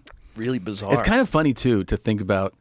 Show me the images of the red ones where it shows the tissues and the ligaments. The fact that some people aren't wowed by things like this. Do you know what I mean? Jay Anderson had a good one. He had a bunch of good, because he did a piece on it, too. Yeah, well, you have to be out of your fucking mind to not be wowed by this. Yeah. I know, but don't you feel like half the population is like, oh, that's cool? Half the population is asleep. Yeah. They're all on TikTok. It's all rot in their brain. They're all just social media is like transformed their attention.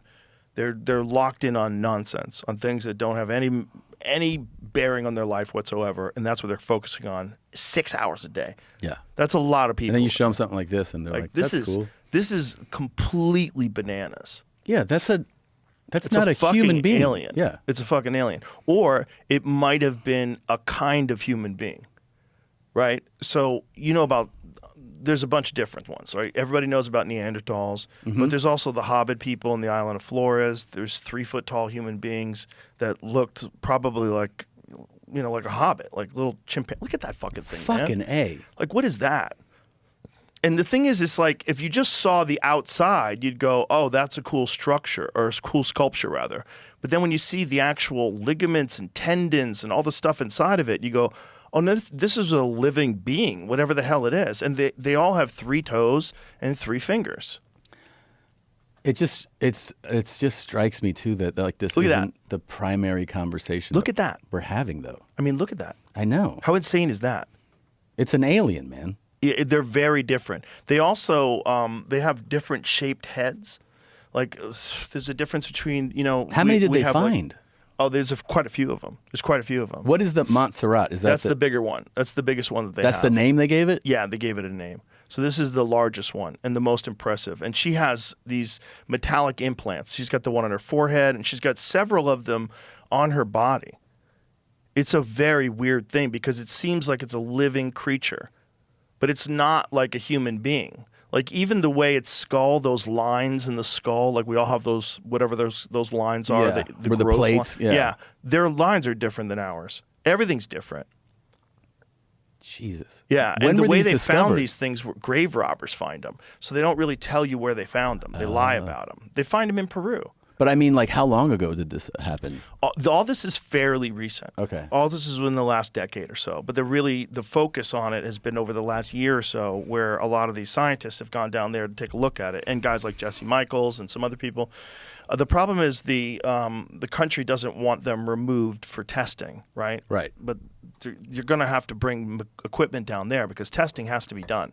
Like, we have to figure out what these things are, because it seems like it's a life form that is a bipedal hominid that's different than us, that probably lived alongside. By the way, that thing is also 1,200 years old. That's old. Yeah. And it's 1,200 years old. So it's not a fake. I wonder if that's the civilization that did those lines, Very well could be. They could be the same civilization that also did all those structures up there. There might have been living amongst us. There might have been multiple different civilizations in the past that just don't exist anymore.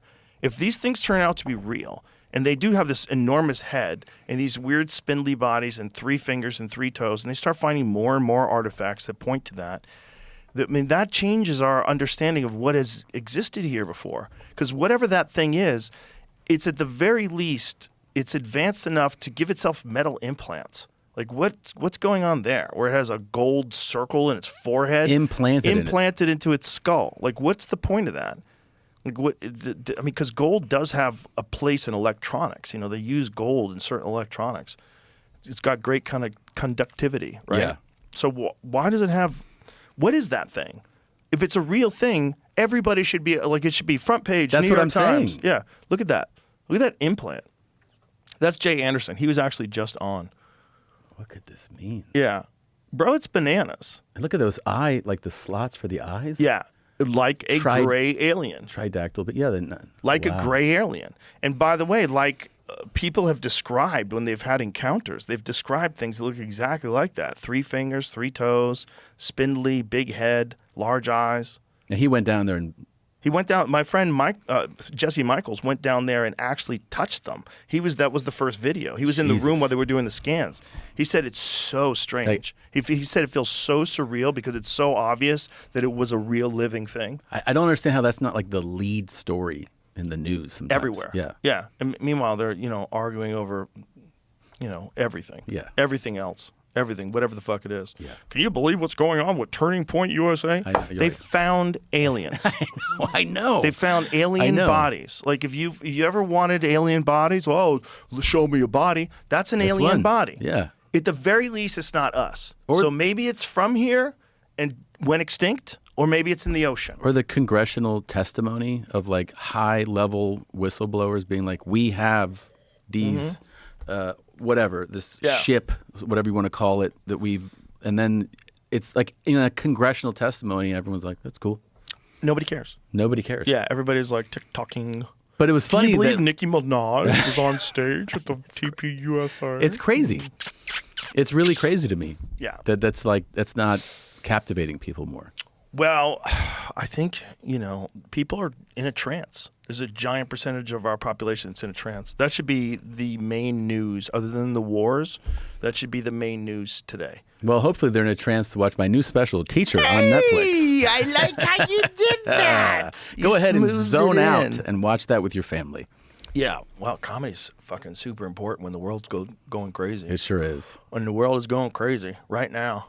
Yeah. We were talking about the Epstein releases, like, before we got started. Like, first of all, the photo dump and the emails, it's fucking nuts. But it's also, they're doing it so slowly. Mm-hmm. Like, you guys have had this stuff for a year. Like, we were promised multiple times, it's coming, it's coming. Doesn't it seem like you could just throw all that into AI at this stage of the game? Yes. And just redact the names of the victims and let's go? Yeah, of course. It seems like that would take 5 minutes. I mean, it feels like, you can't help but feel like the administration is just like watching their back, and that's why it's happening. Watching someone's back. Yeah. I mean, it's all speculative why they haven't released it, but it's not good. It's not good for everybody's confidence. No. It's not good that this thing was going on, that they had this bizarre blackmail operation running. That's very weird. Very strange. Very weird. But it kind of makes sense. Because if you're a 60-year-old billionaire and you're a freak and you like to get your freak on, but unfortunately you're a gigantic software developer and everybody knows who you are. Yeah. Like, it's hard to get your freak on. Well, that's the thing is like it makes sense when you go like, oh, some of these dudes really liked visiting that place. Yeah. It's like that's the only place they can go. Right. You can't go anywhere else. Right. And that's why they set it up for them. Yeah. Eric Weinstein said that to me once. And I was like, oh, okay, that makes sense. If you're the former president of the United States, you can't go to a nightclub. Yeah, he said, I think there are people out there that provide experiences for certain people that have a hunger for them. Yeah. I was like, of course. And that's also how they compromise people too, right? Oh, yeah. That's how they get you to vote the way they want you to vote and play ball. Bobby, we got video, you sucking a dick. Yeah. Yeah. What do you want to do? What do you want to do? Yeah. Because, I bet all those people have something on them. That's how they stay in the game. They have to. It's like skull and bones. You got to suck the dick. Well, look at otherwise we can't trust you. For the Epstein shit, look at the level of people that we're visiting. I mean, it's all at the highest level of influence, power, and fame. Yeah. And so you go, this dude wants to do some wild shit. He can't go to Cheetahs and get it done. You know? Yeah. You can't do it. He's got to go somewhere. Yeah. What sounds good? A private island. Yeah. He can't just order up a call girl. It's too risky. Where are you going? I'm going to Captain Billionaire's house to go suck his dick. I do it every Tuesday. Plus, I'm on meth, and I'm really good at keeping secrets. Yeah. These guys, it's dark. It's fucking dark. So some guy comes along and says, I can take care of your problem. And then. Yeah. And everybody says, oh, trust me, he's a great guy. He's really cool. Yeah. And he's got a great he also sense of does humor. this thing. Yeah, great sense of humor. Yeah.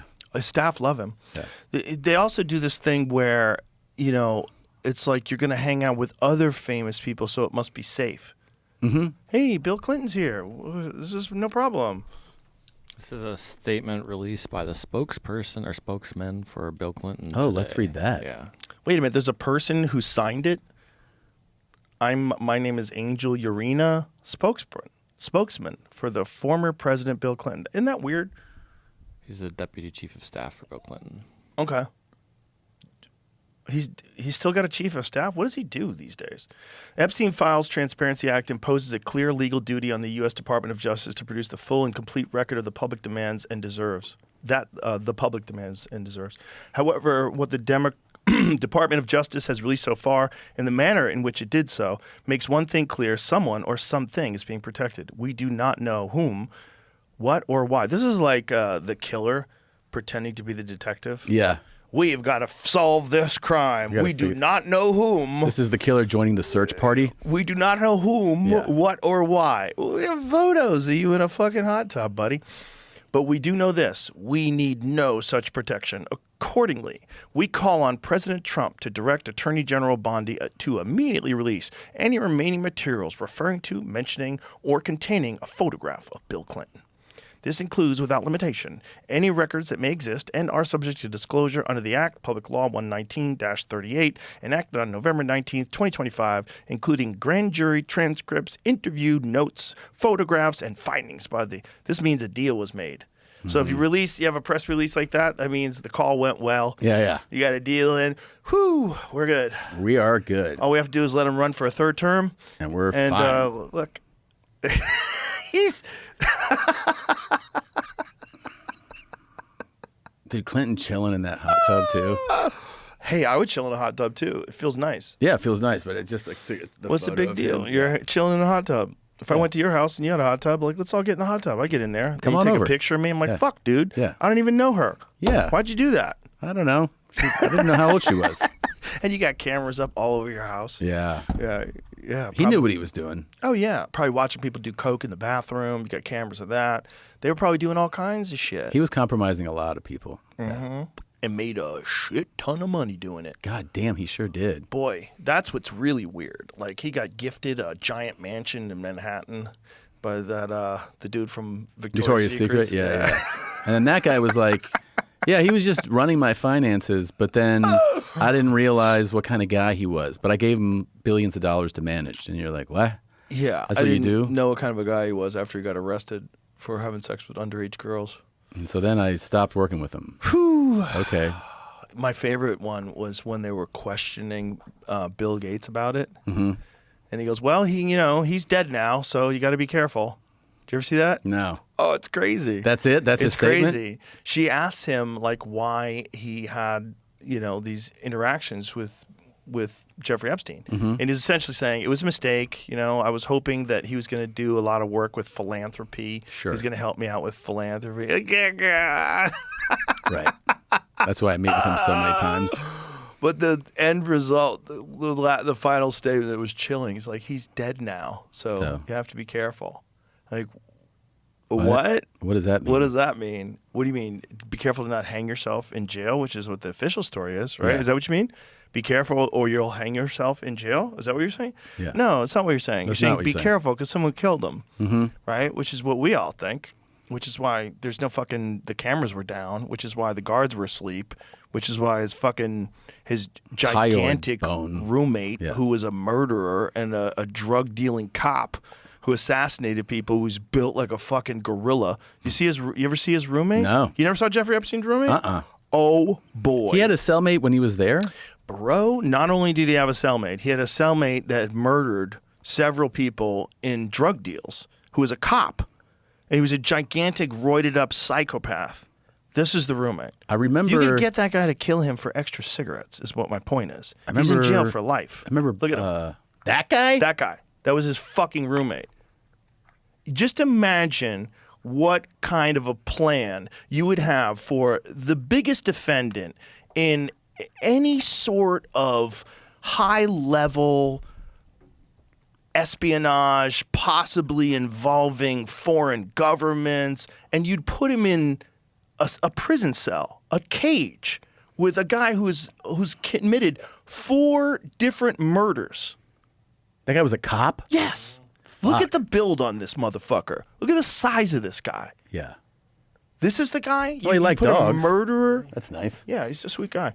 You put a murderer... Well, he had to have a bunch of things barking in case anyone came near his property to get back at him. Do you remember that famous forensic... Michael Baden. Michael Baden. Yeah.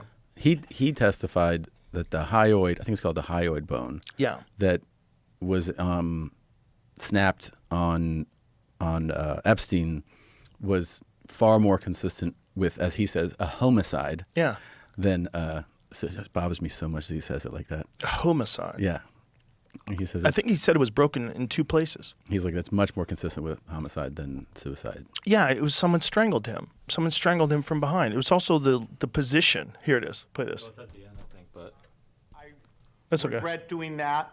He had relationships with people he said, would give to global health, which is a interest I have. Not nearly enough philanthropy goes in that direction.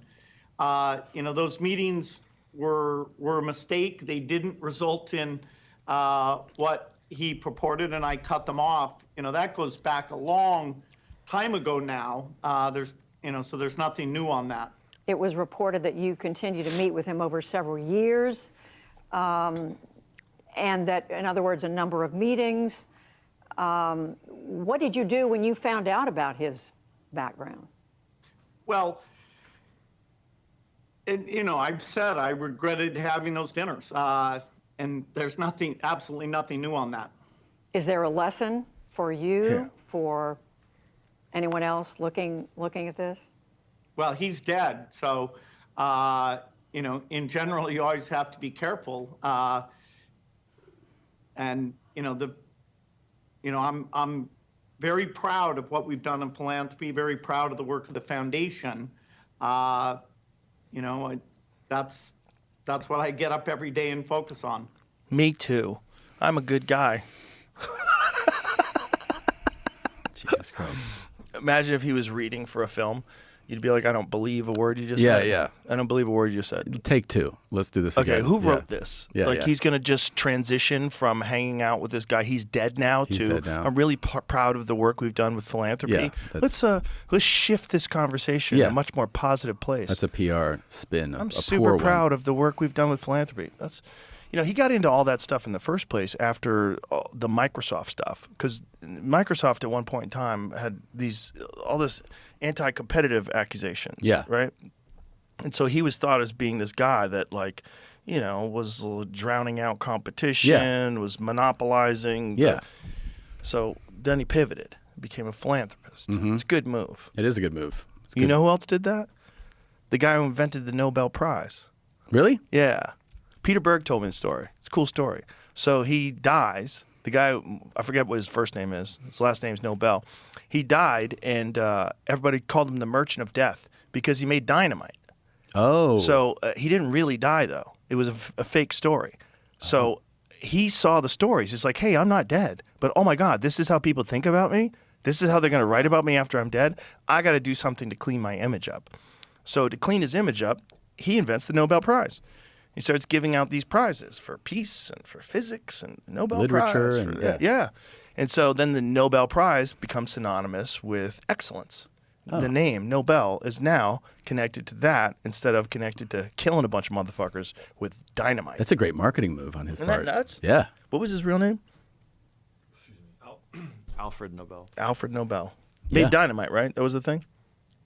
Yeah, but I'm looking at the Nobel Prize. It says there's a well-known story about the origin of the Nobel Prize, although historians have been unable to verify it and some dismiss it as a myth. Well, let's find out if That's the what I was gonna story look of up. him being called the Merchant of Death are true, and the fake death when people thought he died. Is that true? I have to Just check break that out down. real quick. Look that out.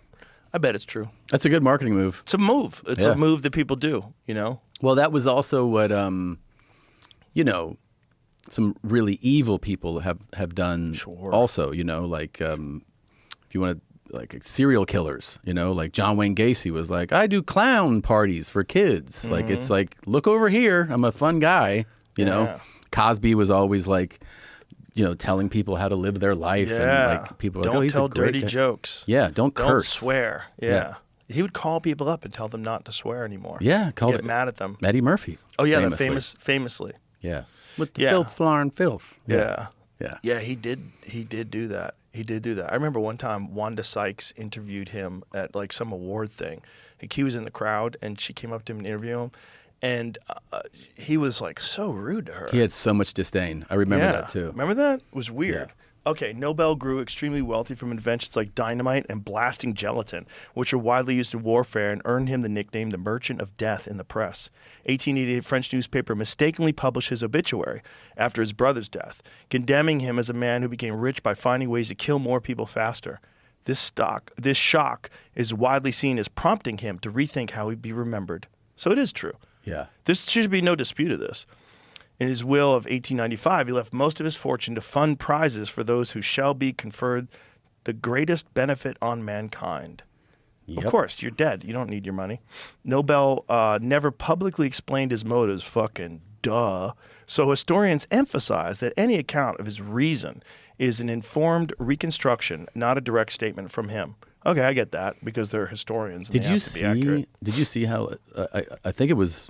I don't. These days, you don't know what has to be confirmed, or not. But it looked like on the Kennedy Center, they started putting the name Trump on it. Yeah, he added his name to it. Yeah, it's crazy.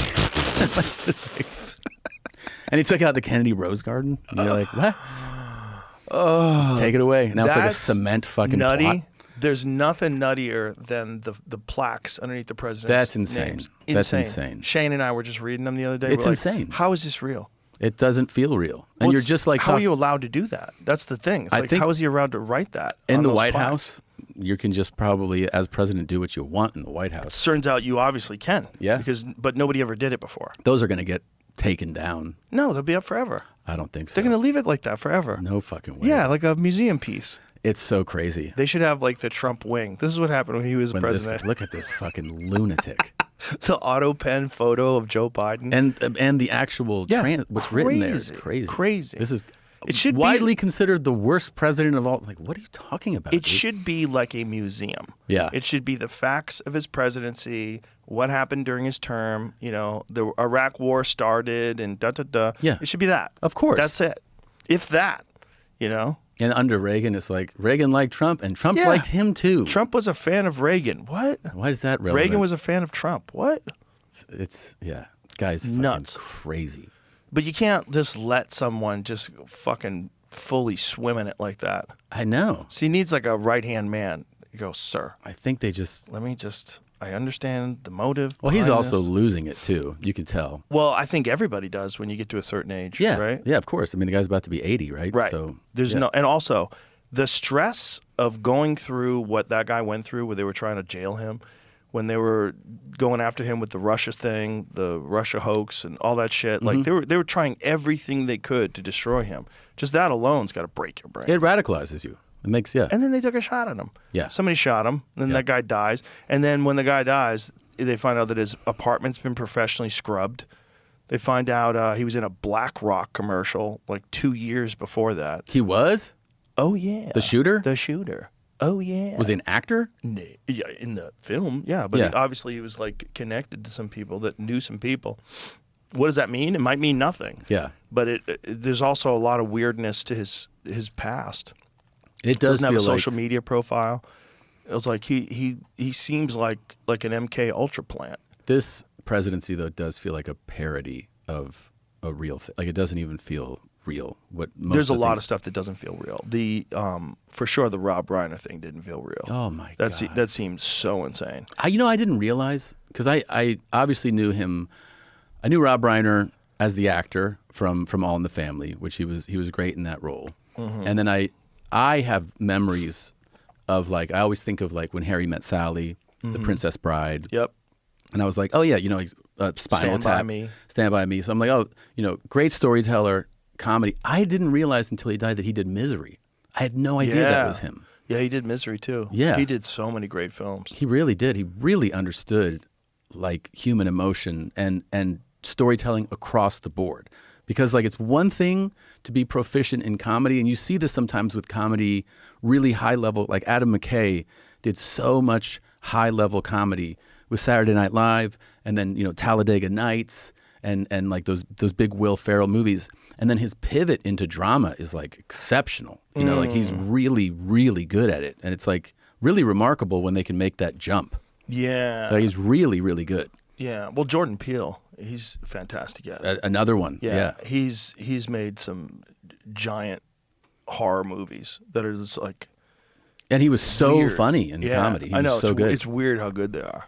It's weird how like different they are too. Yeah, how they go like I'm comedy, and then like this hard pivot into a totally different lane, and be not just let me try it, but be like excellent at it. Yeah, but I kind of get it, right? It's like if you can get really good at comedy, like which is a complicated thing to do, you for sure have other creative thoughts. Yeah, you that have you're access to other things. Yeah, and you're not really probably using those. Yeah, and I think also I think a lot of those guys get bored. Especially running a sketch show, right? Yeah. Like after a while, you just beat all the topics to death. Mm-hmm. I mean, how many topics on, especially like a mid sketch show, are so derivative? Yeah, of course. Yeah, there's a lot of that. And they just go, I did it. Yeah. There's nothing else to jump into. Well, you might have like 9 episodes you have to bang out. Well, I don't have to tell you. You're actually in the middle of that. I'm in the right middle now. of it. Yeah, we just finished writing season 2. But you have your show has a giant advantage. Is you could go so far. Yeah. And be so ridiculous. They kind of just let us do what we want, which is really crazy. I got the same notes I got the first season. Don't say the N-word. That was basically it. That's everything else. They're like, yeah, you can do that. It's such a crazy show, dude. It's crazy. It's really fun though. It's so much fun. I had so much fun doing it. I can't believe I get to do it again. And it is such a blast. We get to make these like sketches and like little short films that are like whatever we can think of, whatever the craziest thing we can think of. And they're just like, yeah, do that. And they gave me like a mandate. They're like, we'd rather tell you that's too far than you should have gone further. Right. So they're just like, you can make it as crazy as you want. That's nuts. Yeah. But that's the beautiful thing about Netflix is the variety of what's on there. It's just so bananas. It's so wide ranging. There's so much shit on there. I just watched The Beast in Me. Oh yeah, I'm on episode 3 right now. Don't tell me anything. It gets so much better. Oh yeah. I'm sure it does. And how good is Claire Danes? Claire Danes is amazing. Matthew Rhys plays. He's a psycho? Yeah. That guy's great. He's phenomenal. And he plays that part so exceptionally well. Yeah. I mean, it's just so good. Yeah, like you can know people see- like him.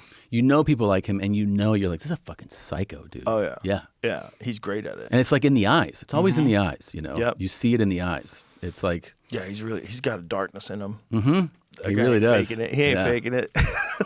You know what else I just saw? I saw it on Peacock, and I was like, I don't have Peacock. I'm like, I don't fuck. What are they? This is like, fucking Kevin Hart in a bathtub interviewing. Like, I don't know what's on Peacock. You know? Right? I love Kevin, by the way, but like, it's like, you know what I mean? Like these, like fun, silly. That's what I thought Peacock was, or old NBC. Yeah, reruns of like their old. Yeah, Friends. Yeah, I'm like, I don't want to fuck it. And I got recommended to watch The Day of the Jackal. What's that? Fucking fantastic. Really? Yeah. It's a thriller that is super high production and very cinematic, but the writing and the acting, unbelievable. Who's in it? Eddie Redmayne, I think it's his name. Eddie Redmayne is the lead in it. And I don't know that many of the names of the other actors, but it's incredibly produced. Is it a series? Yeah. How many episodes?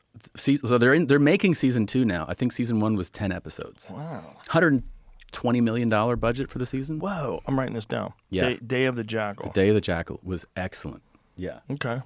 This is it. Skim through the trailer and I'll watch it. Yeah, let's watch this fucking trailer. It's fucking that's Eddie.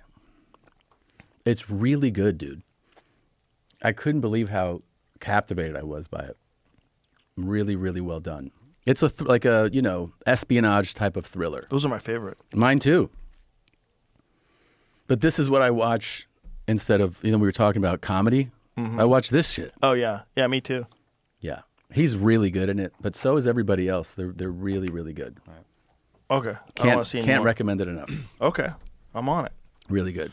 Yeah, there's enough shit to watch these days. I'll tell you that. Do you watch Dave's? If you're sick, what? Do you watch Dave's special? Dave Chappelle? Yeah. No, I didn't see it yet. It's great. Yeah, It's great. I saw some clips. It's great. I mean, it's it's vintage. It's Dave. Yeah. You know, like it hits. He does what he does so well.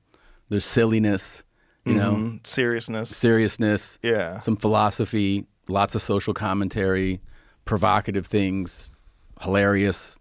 It's good. It's really good. I'll check it out. I'm sure it's going to be awesome. He's always awesome. He never misses. He doesn't.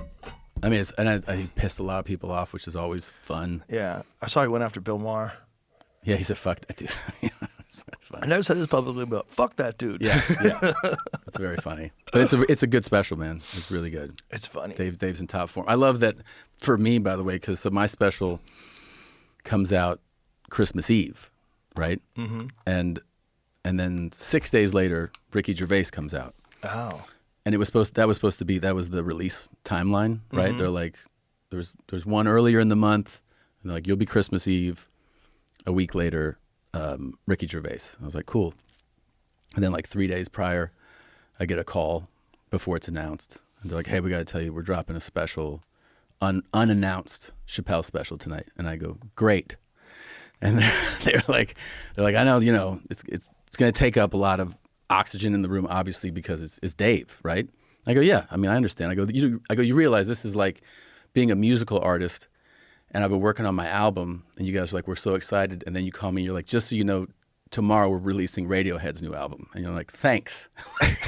Like, there's nothing you can do. It's like the biggest guy is coming out with it, you know? But it's hilarious. He's great. But people will watch it. It's only an hour, and then they're going to want to watch more. It's good. That's one of the thoughts is they go like, it just makes stand-up more popular. 100%. Yeah. I think so. Yeah. Stand-up is very popular right now. It's incredibly popular. Yeah. I mean, there's more arena acts. Like, I just saw Nate Bargatze added a 3 p.m. show out here.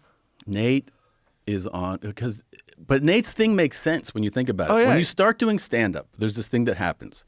When you're early on, young, doing stand-up, and you start to like do spots, a lot of people will be like, hey, if you can, curse less, be clean. And you're like, that's not who I am. And they're like, all right, well, and they always say this thing like, you'll get more opportunities, different opportunities will come to you if you're like that. Right. And you're like, whatever, it's just, I don't do that. And when you're really funny, like Nate is, and you get really good, what you see on the business side of it is that when he announces a show, like when I announce a show, a couple might go like, let's go see him, right? Like they'll buy 2 tickets.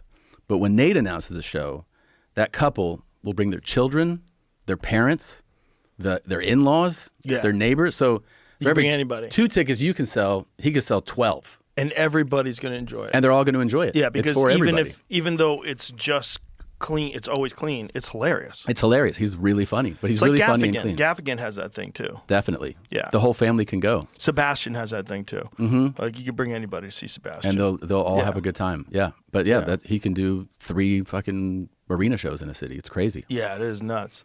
But there's more people doing that now. Like what I mentioned, Sebastian, Bert, Tony. I mean, there's Shane. Shane's doing a football arena. That's crazy. A stadium. Yeah, he's doing like 90,000 people. Yeah, Lincoln Financial, I think it is. There's people doing that now where there's so many of them, where when we were coming up, the only people that had done it were Dane and Dice Clay. Dice, yeah. It was Dice Clay and Dane Cook. And for that, you have to you go like, that is the internet, man. The internet made stand-up global. Well, the internet made Dane. Right. That's how it was. Like he got huge from MySpace. He was the first guy. The fact that so many of us can move those kinds of tickets. Oh yeah, it's because it's global. I mean, 100%. When it was just like, hey, catch my special at Comedy Central at 9:00 on Friday. Right. It's not going to have the same reach. Right. Now and it's a different just thing. clips too. Clips get shared, and then there's so much word of mouth. It's like that's the one good thing about social media is if something comes out and people like it, whether it's a new special that dropped or a new song or anything, it just gets shared. It just gets shared. So like easy. Crazy. Yeah. And things they just take off. I know. It's why I did 40 arenas this year. Like I was never thinking that would be a thing, you know? I remember when I met you. Yeah. I met you in 2007. We did that Real Men of Comedy tour together. Yeah, I met you in Phoenix. We did that little Hollywood theater, which I love. The Celebrity Theater. Celebrity Theater. That's right. That place is awesome. That's one of my favorites. In the round, and it spins. It's awesome. That place rules. And I always love Phoenix, period. They're fun. That's a fun place. Yeah, that's a really good place. Yeah, I went back there on this tour too. I went to I did the big arena there this time. It was fucking amazing. It was one of my favorite shows of this tour. Yeah, it's Phoenix rules. Yeah, I've done the arena in Phoenix too. It's fucking fun, man. They're fun. It's a fun city. Yeah, because they don't have much culture, but they do a lot of blow. They do have a lot. And they like to party. They party hard. Phoenix, Arizona just parties yes, hard. they party hard.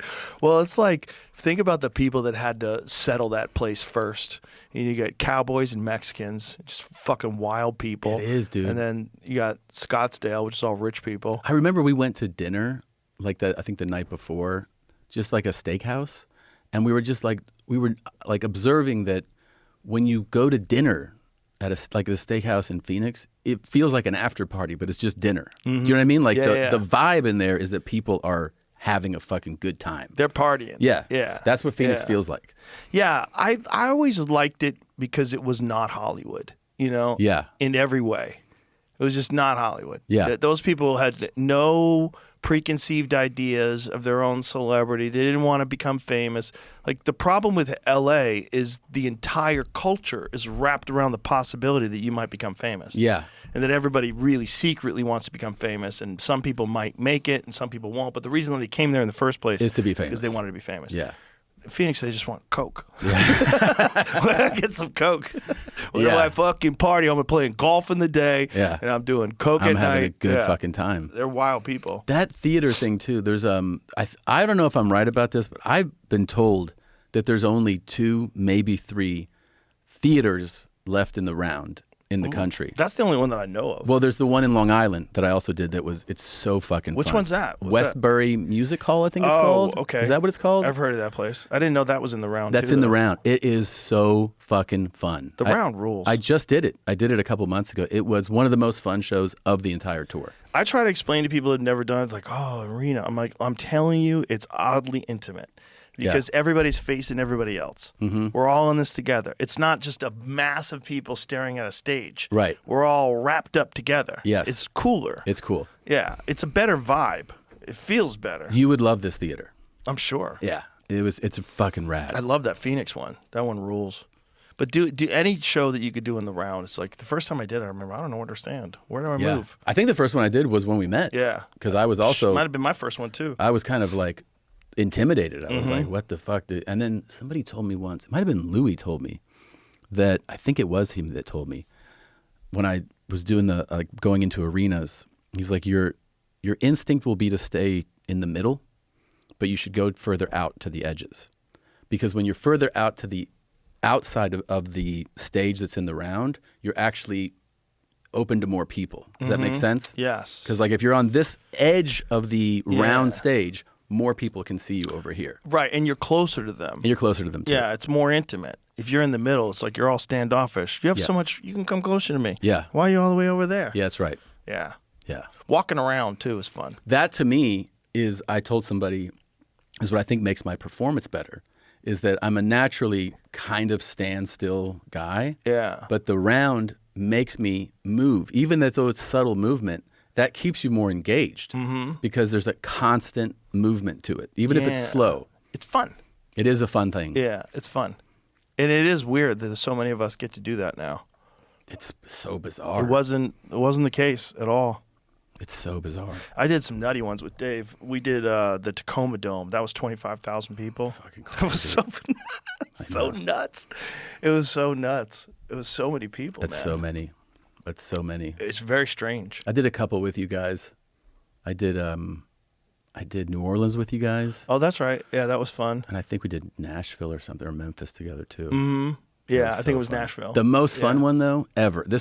I think this will always be in my memory, is when we did the Vegas is back Oh, yeah. in the round Oh, yeah, that was fun. at the MGM Arena, Yeah, that was fun. and we were I was unannounced, Yeah. and a couple other people were too. I forget who was on that, but I remember the absolute pandemonium of that place, where I was shaking because it was like things had been shut down, and they're like, this show is back. The shows are back, Yeah. and this is the show to open Vegas again.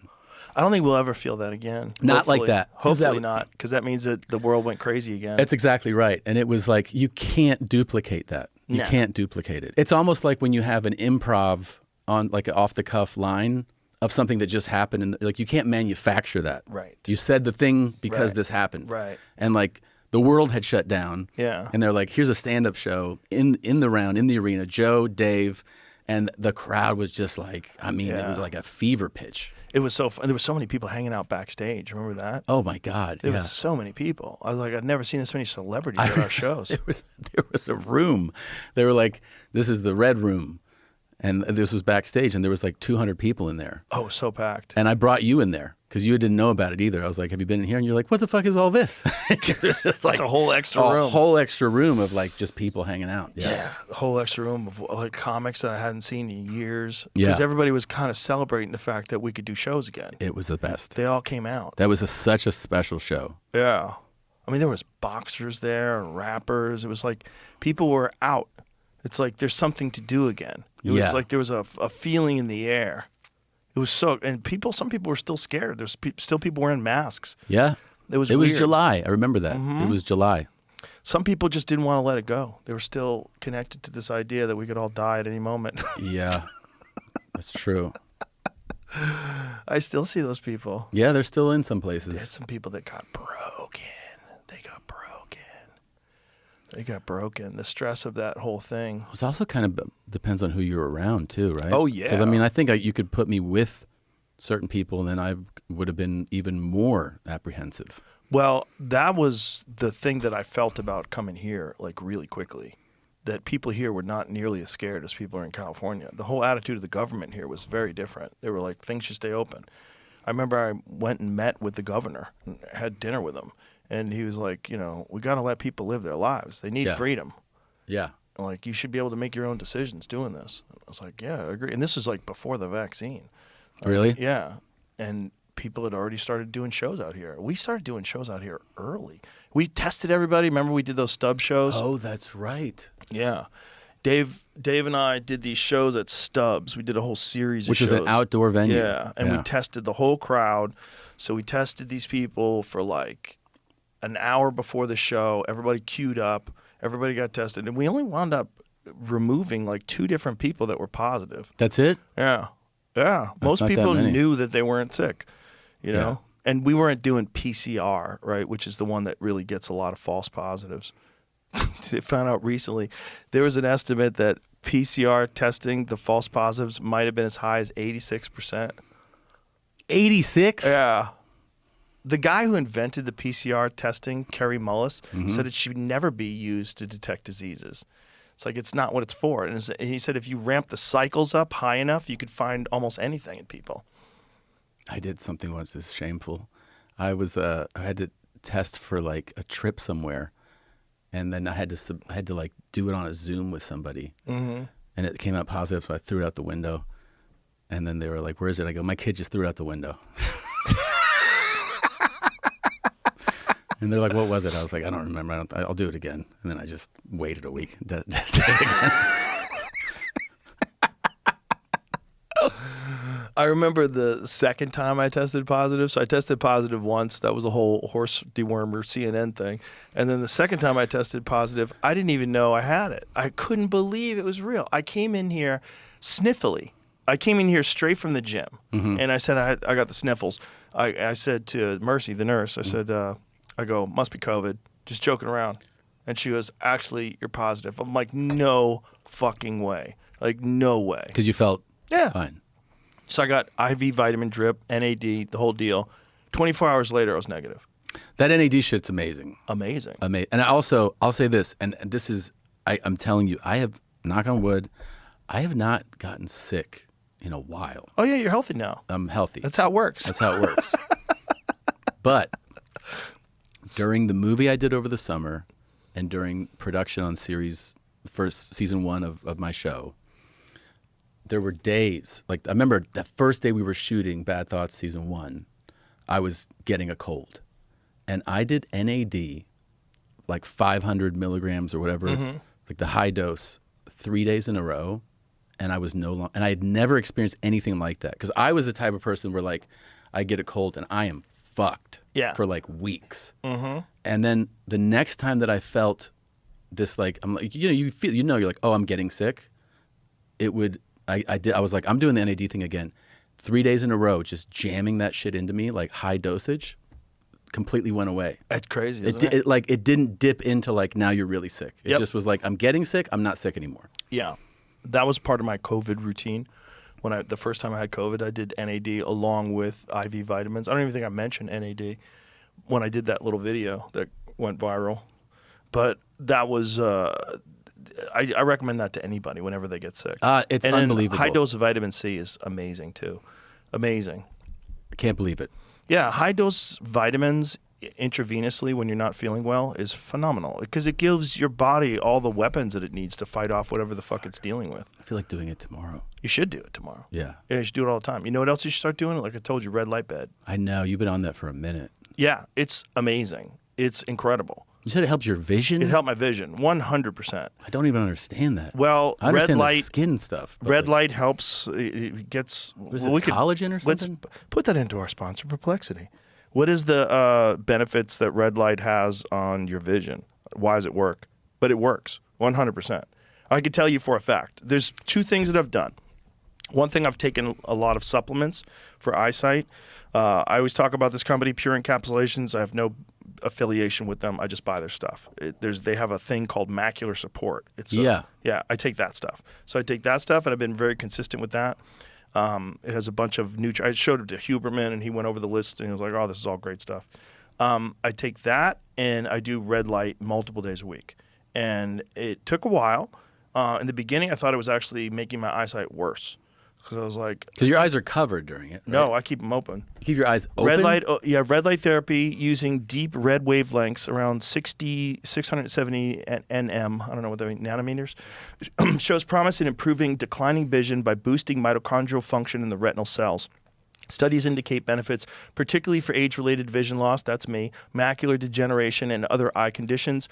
Morning exposure appears most effective, with effects lasting up to a week. So I try to do it 3 times a week. How long do you do it for? I do it 20 minutes. It says short sessions, like 3 minutes weekly, can enhance color contrast vision by 17 to 20%. Adults over 34 with greater gains in older participants. That's all right. me. I'm getting it. It makes a big difference. Therapy supports retinal health by reducing inflammation, improving visual acuity, and slowing photoreceptor decline. Emerging evidence also suggests help for dry eyes, myopia progression in children, and diabetic retinopathy. It works. It works. I'm telling you, it works 100% with me. I used to struggle reading the screen sometimes. It would be kind of blurry. I'd have to Jamie, make it bigger.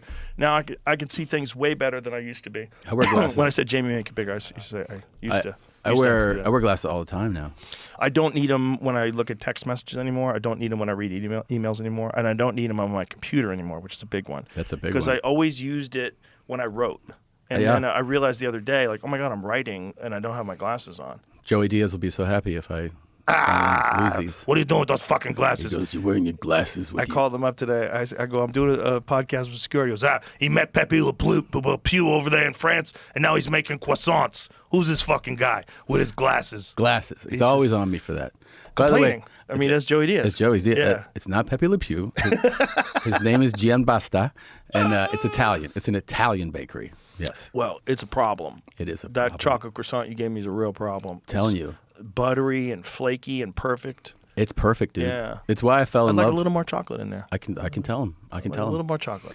Just a little. Don't be stingy with the chocolate. I fell in love with that chocolate croissant when I lived in L.A. And that guy was in my neighborhood. Oh. That's how this all started. That's a problem. And I would walk down there, and sometimes I would buy like 2 dozen. And then I would walk back to my house, and I would give away croissants to people walking down the street. I'd be like, you got to try these. Just regular people? Regular people. I didn't even know them. I just got these croissants. What if they thought you were psycho? I mean, I guess they didn't, but they would take them. And I didn't give them all away. I would eat a lot of them too. But I stayed in touch with this guy, and I would, every once in a while, I would go there, and I would get some of their pastries, and I would do like an Instagram video. Like, hey, I'm at this place. And I would just say it, And then I became friends with them, and they go, hey, you know, when you do that, there were like 100 people came today. I was like, oh, that's cool. It was just like a friend. There was no business really. I was just doing it because I liked it.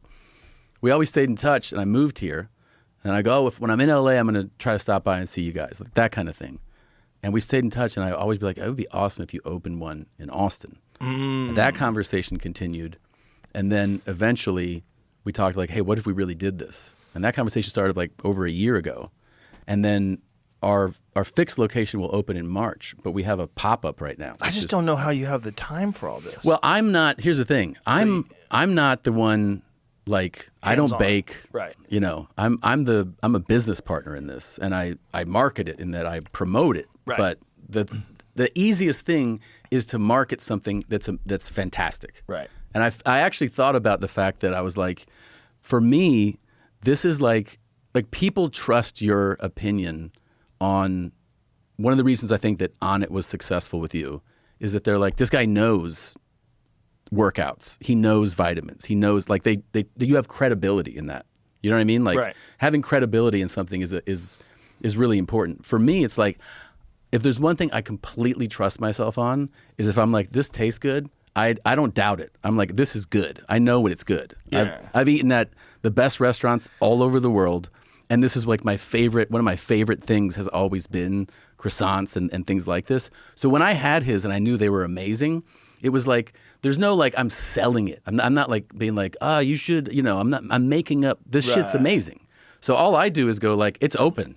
It's fucking amazing. And we've sold out every day. That's incredible. We've never not sold out. And well, once you eat one of them, I get it. Yeah, it's fucking, and he's always coming up with like, at first I was like, oh, we're opening a croissant place.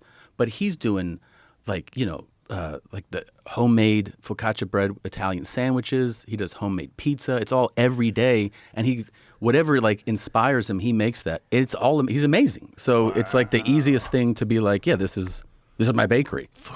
Yeah, I fucking love it. Such a drug. I've thought about doing that with an Italian deli. Yeah. I've talked to Giovanni very briefly. The guy in New York? Italian deli, yeah. That place. Opening up one of those out here. How incredible would that be? Incredible. Those sandwiches, me and Joe DeRosa, we send each other sandwiches. Yeah. Joe has his sandwich place. His sandwich place is great. Yeah. Joey Rose's is fucking great. I sent him this place in Toronto. God, what is it called? Something Crudo. Hold on a second. I'll find it. Oh, what happened to the iPhone made everything different. Where'd you put it? There you go. Fuck. Is that it? Search in the bottom. Crudo That's pizza? it. It's in Toronto. The sandwiches. Go to their Instagram if you can go. Where it says Crudo Pizza up there, that's their Instagram. Go down to their Instagram and find some of their fucking sandwiches, bro. Look at these fucking sandwiches. Oh yeah, bro. Look at these sandwiches. Yeah, bro. With their homemade bread. Look at these are insane. And the bread's got a nice little char on it, and the bread comes out piping hot from the oven, and they make the sandwich on this piping hot bread. Yeah. Show me one of them videos where they're pulling the sandwiches out and making them. Because there's a few where you get to see how hot the bread is. Scroll down a little bit. No, stop. Go up. Go. No. Back. There you go. Oh, look at that, Tommy. Look at No, you missed it. Watch this when he cuts it open. Oh, and this, yeah. Oh, look at that. The mortadella. Look at this.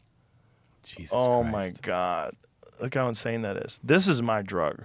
Like, this is, if I have a problem with food, it's this. Yeah. It's Italian cold cut sandwiches and pasta. Yeah. Those are the problems. I have a real problem with not eating that. Do you know Look he at the started olive oil on it? Look how he seals it up. Look at this.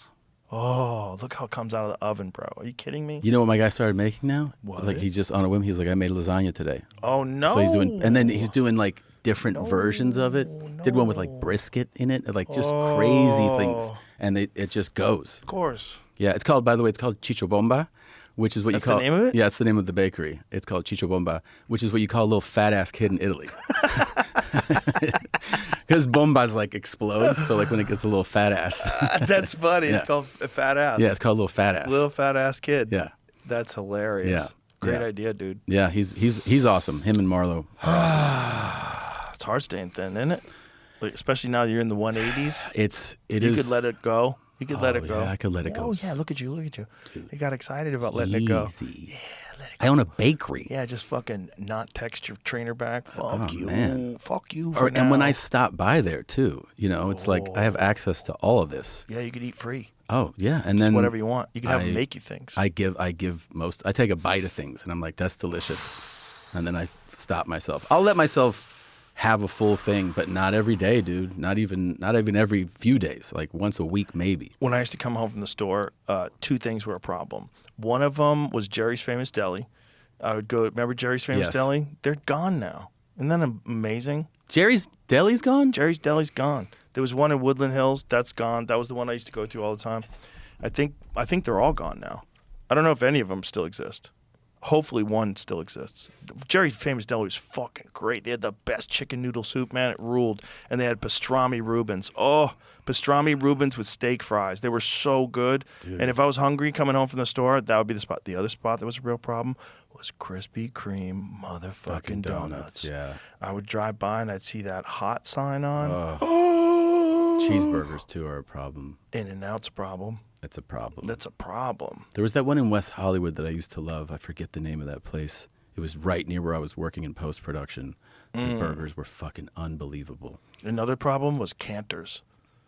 Cantor's Deli. I think that place is still open. That was They a were good- open 24 hours a day. That was post-show fun. Always. Yeah. Great post-show I told you this spot. before because the power of delusion is strong. Is that when I would tour with you, this is like, I would say like 2009, 10, Delta Terminal used to be Terminal 5 at LAX. Sometimes we would get back and we would land, because we would land in the morning, right? We did the show the night before. They had a little deli, bakery, coffee place that had really good chocolate croissants. Oh, I remember that place. Yeah. Yeah. And sometimes we'd walk by and you'd get one. And I was like, well, Joe got one. I should get one. Like, he's in shape. I'm in shape. This isn't bad. Like, I just tell myself, like, you can eat this. And because you loved those. I remember those. Chocolate croissants rule. That's Yeah. why when you brought this one, I was like, oh, that's a problem. It's a problem.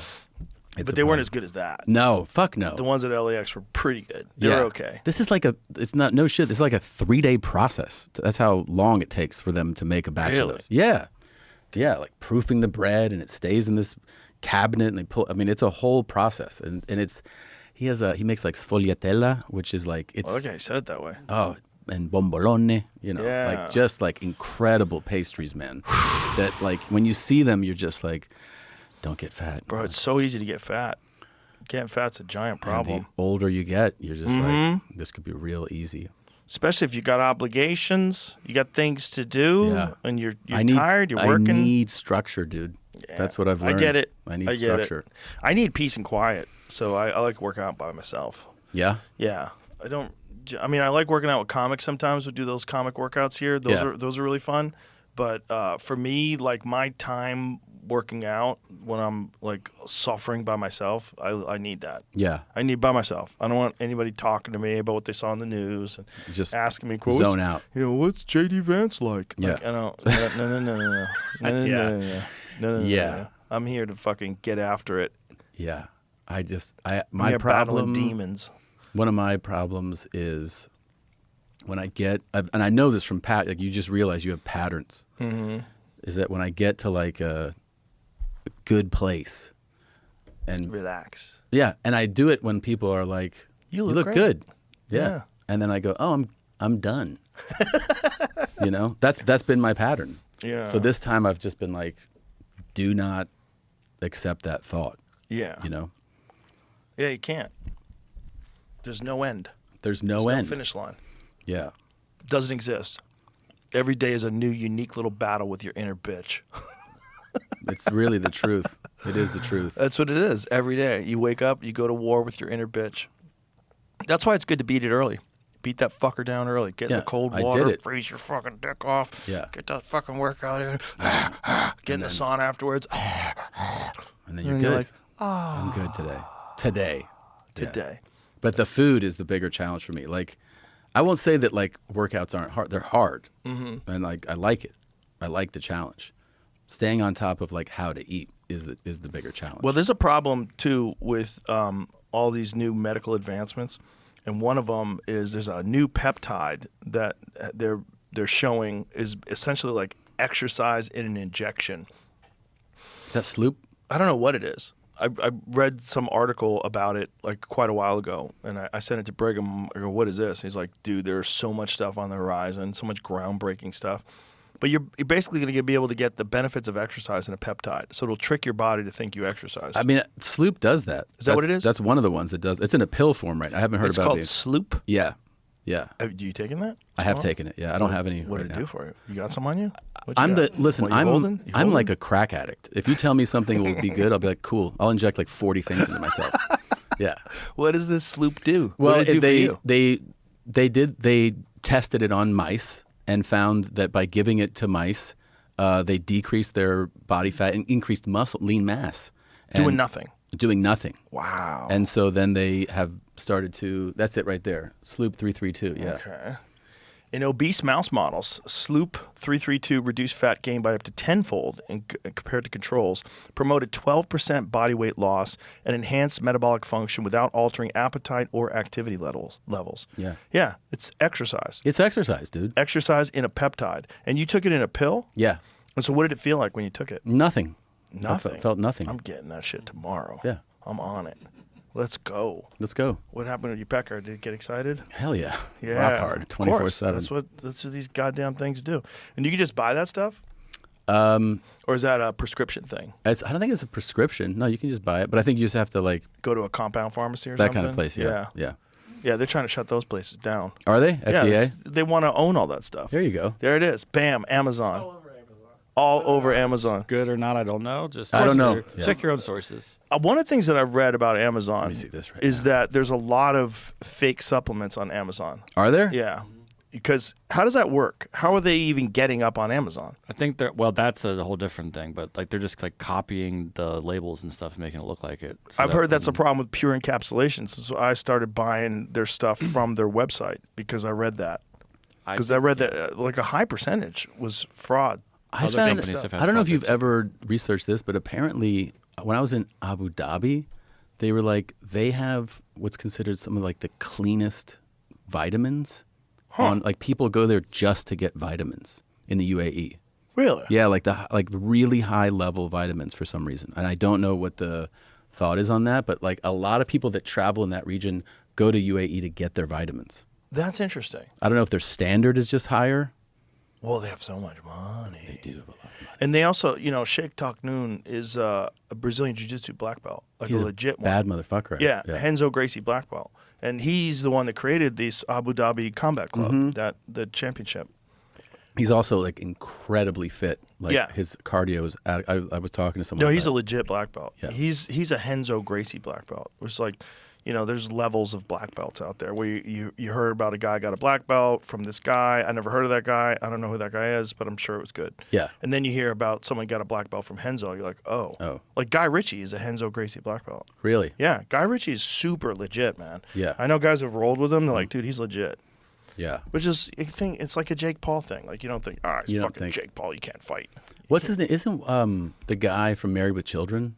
Ed O'Neill, Yeah. legit Gracie black belt. Yeah. He got his black belt from Horian, or I think Horian, or at least that school. He got it from Gracie Torrance. That was a surprise one to me. I was like, really? Oh, he's legit too. Yeah, I sat next to him once on a plane randomly, and we spent the entire flight just talking about jiu-jitsu. Really? He was so excited. Oh, that's cool.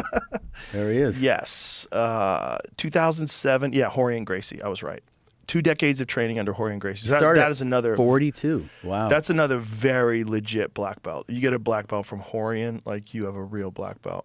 But he's a big guy, man. He was a football player back in the day. wow. Yeah. That's awesome, man. Yeah, he's legit. So we were just, like I said, we were just randomly on a plane. And we just started talking about jiu-jitsu. We were both like little kids. Really? Yeah. That's cool. Then I ran into him another time randomly in Hawaii, in the ocean. I was in the ocean. I ran into him. That's cool. I was like, hey, what are you doing, man? He's great. I think he's a Very super nice talented guy. Very nice guy, too. Easy guy to talk to, like regular person. There's certain actors I feel like we have to get through this little wall of "Are you cool? Yeah, Is this okay to talk to you? Are Yeah. you gonna be mean to me? Like, is this?" Yeah. You know, it's like a thing, and they think they get weird around comics too because they don't want to wind up in your act. I got so lucky doing that movie over the summer in that I had like the best actors, like as far as like just fun, awesome people. Oh, that's nice. You know what I mean? Like, and did you know they were fun before you worked with them? No, and that's and you know what was funny is that their regular act, like they go from like set to set to set, Right. and they kept telling me, they were like, you know, this is like really special what's happening here. And I'd be like, what do you mean? They're like, this is awesome. Everyone's having the best time every day. Everyone's hanging out. We're all going to dinner together. We're hanging out on weekends. Oh, Everyone that's so likes each other. cool. It was like the best experience. Well, I think actors sometimes are so competitive with each other. Yeah, we didn't, none of that. Yeah. People were just, and when you do have a cool vibe like we had, everyone's just trying to make every scene better. Right. You know, and like you want the guy to be, like I want him to be super funny in this because it's going to be funny in the movie. Well, it's like stereotypes get created because of the worst people in whatever category you're talking about. And if you're talking about actors, it's not all of them. Some of them are really cool. Yeah, of course. Like Chris Pratt, I've hung out with that guy a bunch of times. He's really cool. Yeah. Easy to hang out with. Giant movie star. Yeah. But so normal. Right. I went elk hunting with that guy. Really? Yes. Super cool guy to everybody. Like easy to talk to. We're eating dinner together, all hanging out with the guys. Fucking so normal. It's rare. Just happens to be a famous actor. Yeah, but yeah. so normal. But there's guys like that you meet them and you go, oh, okay. Like Woody Harrelson, the fucking nicest guy, man. Woody seems awesome. So easy to hang. You can't get a hold of him. He's got no phone. He's got no email. You had, and I'm just a huge fan, but I saw a clip of you had Billy Bob Thornton on. Oh, here. he's the best. Dude, I can watch that guy do fucking anything. The best to talk to, too. Like, so Yeah. easy to talk to. And the other It's one, I cool. think you had him on too, but I always see this guy in interviews, and it's always like, I end up sharing it with everybody, is Ethan Hawke. Ethan Hawke's great. I mean, his wisdom and Yes. like his philosophy on art and on life. I'm like, this guy's like a messiah. He's just like so fascinating to listen to. Well, he's a real artist. You Yeah. know, really, and loves. Like, I asked him this question because I've always wanted to know, like, is this the same thing as like being in the zone and other things? Like, what happens when you're doing a scene, or why is it so believable? I know you're Ethan Hawke. I know that's Denzel Washington. Yeah. I know that you guys are acting, but yet I'm in. Yeah. I'm in. Like, what is that? Yeah. And he talked about that. It is like what it is with stand-up. It's like a hypnosis. It's like they're hypnotized. They're so locked in, and they believe so much what they're saying that you believe it too. Right. It's truth. It's that the scene reads as true. True. They're not making. Right. You know, there's times when you're watching something and you're like, I don't buy that, Right. and that's why you step out. You Right. step out because you're like, that's not. It's performative. Yeah. Yeah, you realize that someone is performing rather than being like really locked into it, whatever it is. Somebody said one time, and I totally agree, it's like one of the reasons why we revere Denzel so much is like every time he's on screen, you believe every choice that he makes. Yes. You know, you're just like, I Yes. believe this. Yeah, there's only a few people like that. You know, Claire Danes is definitely one of them. She's fantastic. So good, dude. She's I mean, so I don't want to good. give away any parts of it, but there's this one part where she finds something out and Yeah. her fucking whole face starts shaking. Yeah. I was like, how are you even doing that? Yeah. She starts breathing heavy. Nothing freaks me out more than someone that finds out something crazy and doesn't have like a physical reaction to Yeah. it. Because anybody that's ever had anything crazy happen to them, your heart starts racing. Yeah. Yeah. You can't breathe. Yeah. And some people just don't nail that. But she nailed it so hard, I felt like she really believed it. Yeah. You know, and I'm like, oh my God. Yeah. You start freaking out too. That scene was so good that as I was watching, I was like, damn, she's good. Yeah. That's what I was thinking during the scene. I was like, damn, she's You good. have to call me when you finish this. I will. It's so good. She ruled in Homeland, too. She was great in that, too. Yeah. She's really a tremendous actress. Did you ever see the conversation she had? She had a conversation with fucking, what's his name? The vaccine dancer guy, Colbert. And, like, she was talking about the CIA being involved in all sorts Homeland? of different things. And see if you can find it, because he, like, changes the subject, like, immediately. Really? Yeah, because she's, like, saying wild shit about the CIA. Well, the CIA being involved in, I forget exactly the context of what she was saying. Something, here it is. Spy camp for us producers and writers and Really? yeah. Is it like, you yeah, know? so we park ourselves in a club in Georgetown and talk to like real spooks. And, you know, people in the intelligence community and the State Department and journalists and people who really... What do they tell you that, like, what's the most surprising thing that they've told you about their jobs or something you would need to know from Well, every year it's different, right? We've been at Okay. it for a while, and the climate has changed. But this year it was all about, you know, the distrust between the administration and the intelligence world, and the intelligence community was suddenly kind of allying itself with journalists, which But wait a usually second, they're how long not ago did you such start good shooting friends. this? How long you start doing this show? Like, Let's the intelligence pivot, community aligns itself with journalists to try to get rid of the president. I had one time. This is not the same thing, but I know somebody who was very high up. I'll just say in the intelligence community, and is older now, and I have a relationship with them, and I was sometimes we would talk through. It was through, you know, my parents that knew these people. And I would love to talk to this person because they were so not just well-informed, intelligent, like fun to have a conversation with. And I was on the phone with them. And as I asked a question, they go, "Not on the phone." And I kind of was like repeating myself. They go, "Not on the phone." And I was like, "Oh." Like it was one of those moments where I felt, I was like, "Oh, okay." I was like, "Yeah, I'll see you later. Sorry." I got so scared. Like I felt like I violated. I'm sure every phone call they make is being recorded. Yeah. Yeah. Especially if you have inside information about something very important and you're supposed to stay secret about it. Yeah. And you start blabbing. That's hanging out in Scottsdale doing blow. Yeah. Talking about They what we're find doing you. in Syria. Oh, yeah. Yeah. You wind up getting whacked by some crazy person that You kills have a himself. car accident or something. Yeah, something happens. Yeah. Do you know about this MIT fusion guy that got assassinated? Mm-mm.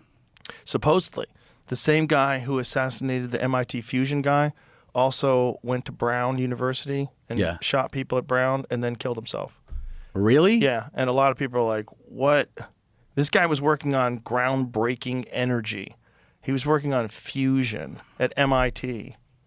And he was also talking about the poles, the Earth's poles shifting, and that this is a natural process that happens that we have to do to keep our magnetosphere that protects us from the fucking rays of space. What is our world, dude? What is happening? There's a lot of people that get killed because they are inventing things that are going to disrupt industries. That's what I believe.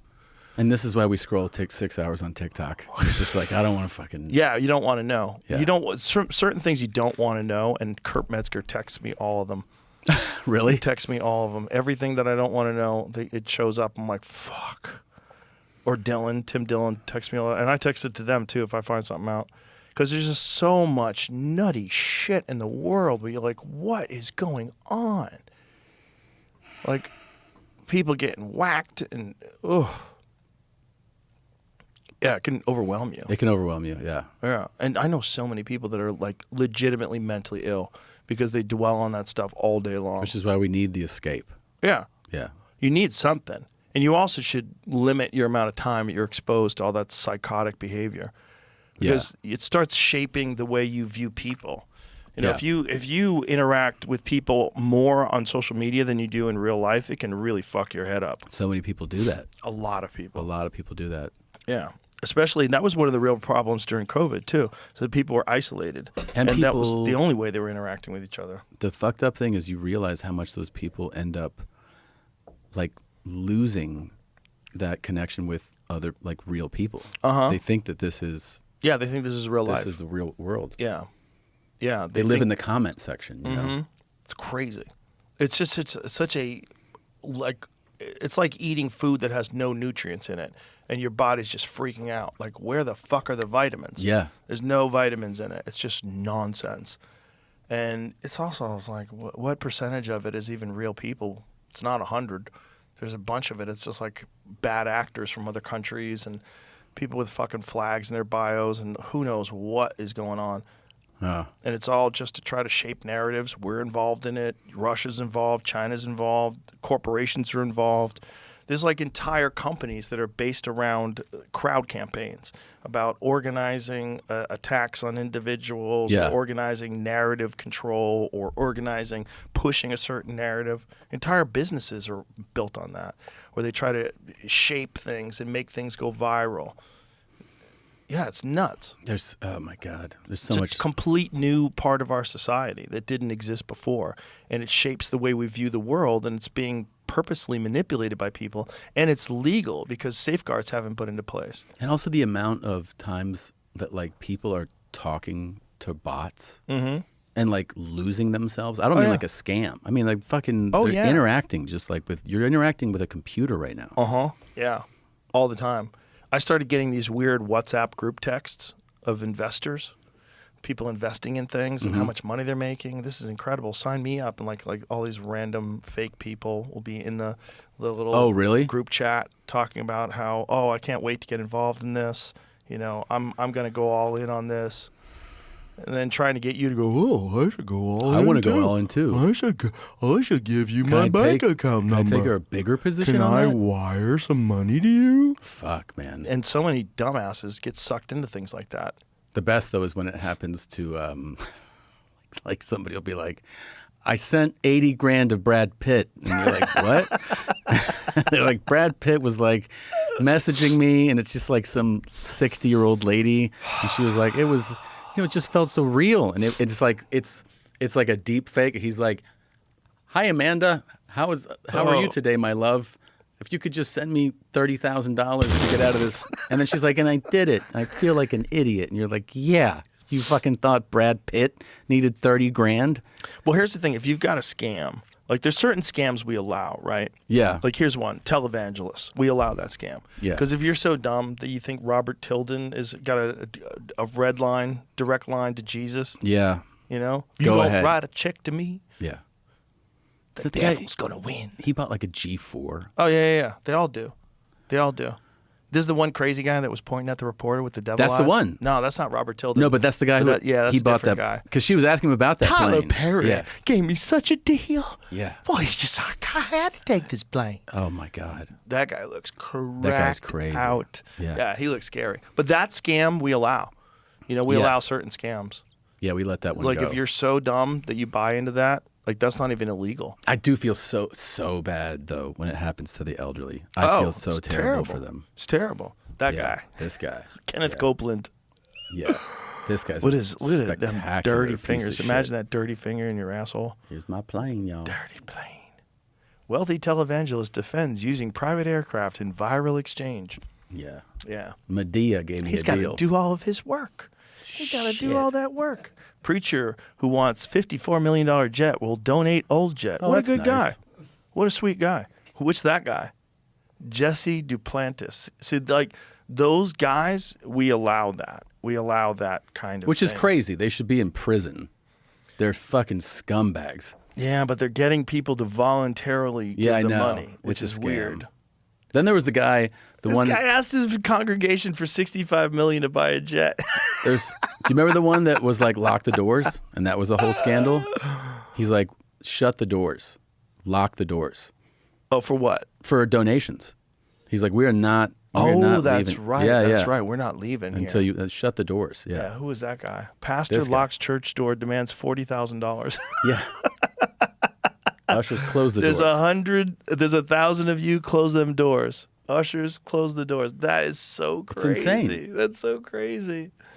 And He those said, poor lock the doors. people fucking do it. Well, there was a thing during Katrina or what was it down in Houston? One of the floods with that dude, the famous one. Oh yeah. Fucking the guy that has the big arena. Yeah. What's his name? Fuck, what is his name? Fuck's his name, Jamie? You know what I'm talking about. Big shit eating grin. Yeah. Black hair. Joel Osteen. Osteen, That yeah. guy. Yeah. Yeah. He wouldn't let the homeless go in Yeah. there. Yeah. Yeah, you can't go. No. Like no, we need no. Yeah. places to put people. Not in here. Yeah. It's gonna be gross. People have lost their homes. No. You can't shit on my floor. No. Get out of here. The power of Christ. I think he did eventually let everybody in under pressure. Wow. I think eventually They shamed him into it. Yeah, he realized like, oh yeah, I gotta. What would Jesus do? Yeah. Jesus would just hire more people to clean up. Jesus would get the all-new Global 7500. Yeah, Jesus would get a new Rolls Royce. Unreal. Yeah, they all do it though. They That's all what's do it. funny. They all have super expensive suits And tax-free, right? Because they're like, this is religion. Yeah. That's the nuttiest part. That's Yeah. the weird part about the scam, is that you're allowed to be tax-free. Fucking A. That is weird. It is weird. It's also so weird when you think about what happens on the corporate level. Mm-hmm. That there's these corporations that make like hundreds of billions of dollars, and they're like, yeah, they didn't pay tax on this because they're this corporation. Right. Those are tax loopholes, though. Well, right? they'll funnel it to Ireland and then not pay tax on it. And you're like, Well, supposedly that's what Jeffrey Epstein did for people. He Found helped- those tax he loopholes? helped people with tax loopholes, and he helped rich people figure out how to save money or invest money. it exists for a reason, right? Well, scumbags. yeah. They've all put it in place. Yeah. Powers that be go, I got you.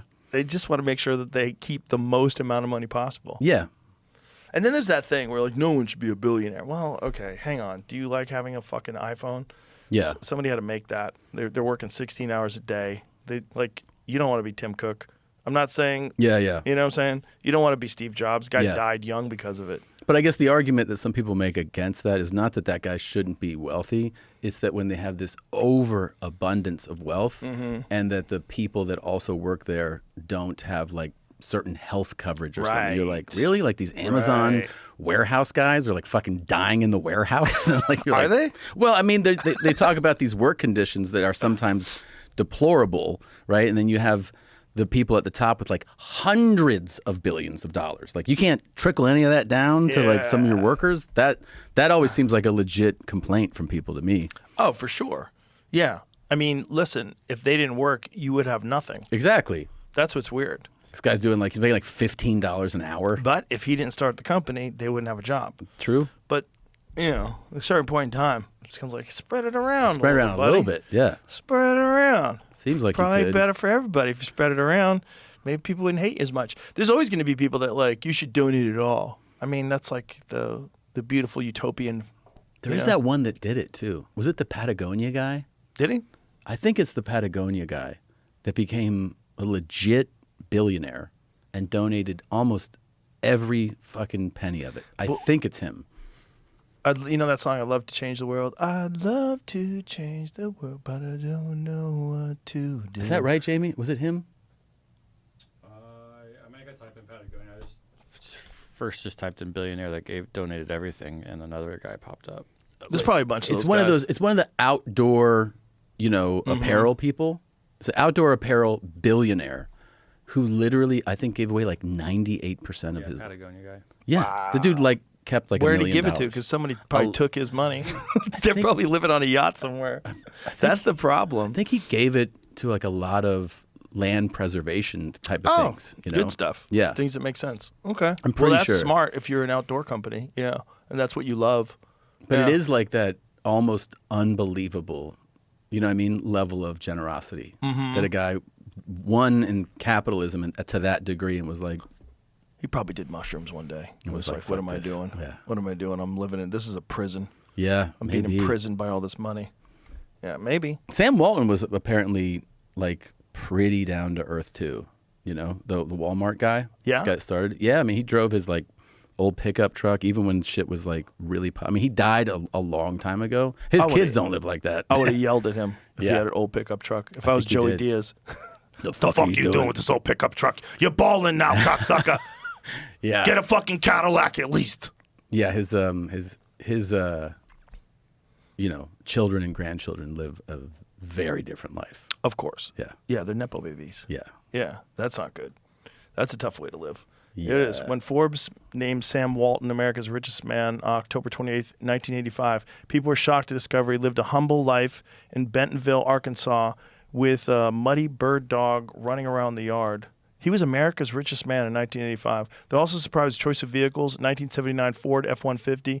But as Sam said, why do I drive a pickup truck? What am I supposed to do, haul my dogs around in a Rolls Royce? Just wasn't who he was. Yeah. Also, it's different, I think, when he made it to that level as like you know, regular guy. A regular. He was already like in his Yeah. 40s or something, 50s. Like it was just different Yeah. for him. He wasn't handed anything. Don't forget who you are. Don't forget who you are, cocksucker. Yeah, he didn't. Well, some people do. Yeah. And that is weird too, right? It's Yeah. weird when people change like radically. So with success. radically, yeah. Yeah. But also that level of wealth is like not something that most people can even comprehend. Yeah. No, you can't comprehend billions. He was the richest man in the world. Yeah. And he drove a pickup truck with a bunch of dogs. Like, what are you doing with your money? I was watching that that documentary about the murder in Monaco. Did you watch that one? No, what's that one? That one was about a guy who was one of the 200 wealthiest people in the world. Safran, I think's his last name. He was a banker. And he lived an ostentatious life. I mean, like, out of control. Humongous villas. He had 25 security guards around him at all times. God.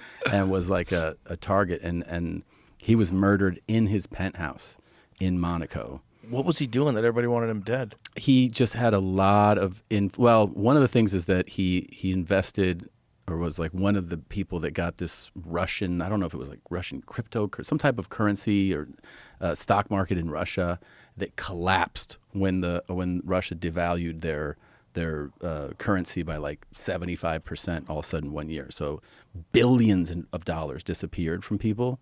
And so he became like a target of the Russians, but he also had connections to a lot of government. When you're a high level banker with banks everywhere, you're deeply connected to some like not so great people. And so there was always like who did it, and then his wife, he was her fourth husband, also had two other husbands die. One of them was like the richest guy in Brazil, and he died. Boy. And then people suspected that this guy, Safran's nurse, may have killed him, and this is what the documentary was about, and they interviewed him, and like the documentary's supposed, like when the documentary, male nurse, and he was convicted, and he served like 10 years. And then he's in the documentary doing the interview, right? Like they keep interviewing him and other people. And then it's like the documentary ends. And then the documentary filmmaker is like, this was where the documentary was supposed to end. But this guy who we just did this documentary about, this male nurse, as we were in post-production on this, got arrested he did like some forged checks shit, I think maybe in Arizona. And got locked up, and his cellmate was like, yeah, he tried to hire me to kill his ex-wife. So then he got put on trial for soliciting to murder his ex-wife. And then they go and interview him again. He was like, nah, it's all bullshit, man. I'm telling you, this fucking like. But he's like, it's very strange, and it's like it's one of those things where you're like, you don't think it's the guy, and then you do think it's the guy. What's it called? I think it's called Murder in Monaco. Yeah. Monaco's a crazy place. Have you been there? I've never been to Monaco. I've been. It's really wild, though. It's weird. Yeah. There's so much money there.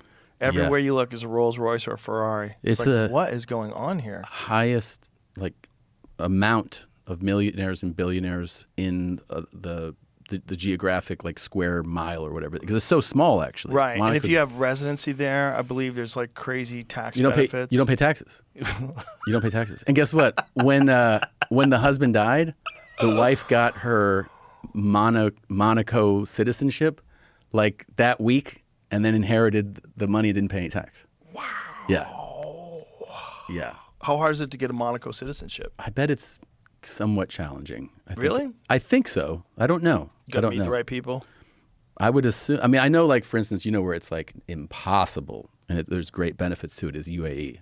They don't give that shit to anybody. Oh, really? Yeah, you got to be from there. And that's the same kind of benefits, right? Yes, massive benefits of being a. There's even a thing if you're a UAE citizen. Like if we have the same job, and you're a non-citizen and I am a citizen, I get double your salary. Wow. Just from being from UAE, things like that. Yeah. Government will also pay for your housing, give you a car, pay for your education. Yeah. But they have one of the reasons they have extreme wealth, but they also don't have a high population of native citizens. Right. So they're able to do things like that also. And they have insane oil money. insane, especially in Abu Dhabi. Well, that's when people talk about like the richest man in the world. Yeah. Like, okay, publicly. Yeah. But those guys don't have to tell you how much money they have. There's also a big difference between being extremely wealthy holding stock and extremely wealthy holding cash. Yeah. That's a Liquid real rich. big difference. Yeah. Yeah. Well, that's why it's wild what these guys are doing with like the Saudi Arabians are doing with boxing. Because they're just going, what fight do you guys want to see? Yeah. Okay, let me call that guy. Yeah. We'll give you $100 million. Like, what? Yeah. And then they're like, that ain't shit. That's fine. Yeah. Yeah. That Saudi entertainment fund is It's bananas. It's the government's fund. What was it like doing that Riyadh festival? Fantastic. Yeah? It was fantastic. I mean, the people there were amazing. Like, you know, there's always like, you look at things on the news and you have your preconceived notion of like what things are. Right. But when you're on the ground somewhere and you're with people, you know, I was just meeting wonderful people. We went to they had the comedy club there. We went to the club, like not what we were brought there to do. Like they have like Comedy Pod, I think it's called. And it was just like, I mean, it was just Saudi like local people. And the crowd was just citizens, just like, and they were all just so warm and welcoming. And they were such huge admirers of ours, of like American comedy and American podcasts. And they were just super sweet. Like they were so genuine. And so what is sweet. the restrictions in terms of like language and subject matter? So everybody was highly, highly, highly well-versed in not just English, but like American pop culture. So everything we talked about, they got everything. You know, they got everything. I mean, the night before I went to see Jimmy Carr and Louis perform. And like, I was like, holy shit, they get like, even like the little throwaway lines, you know, like the things that aren't even like the bit, like the little jokes. The only restriction that we had was about Islam and the royals. That was it, which wasn't really a hard thing for most people to adhere to because like, you know, like me and those guys, like we didn't have Islam or royal jokes. We weren't cutting anything from our acts. Right. So I was like, yeah. By the way, when we did UAE, you know, like Dubai and Abu Dhabi, they were like, do not talk about same thing. Don't talk about our royals. Don't talk about Islam. Don't be like super graphic about. But then we did do graphic stuff, and they were like, yeah, that's fine. They're like, just take it easy on the royals and on Islam. But I was like, yeah, that's not a challenge for me.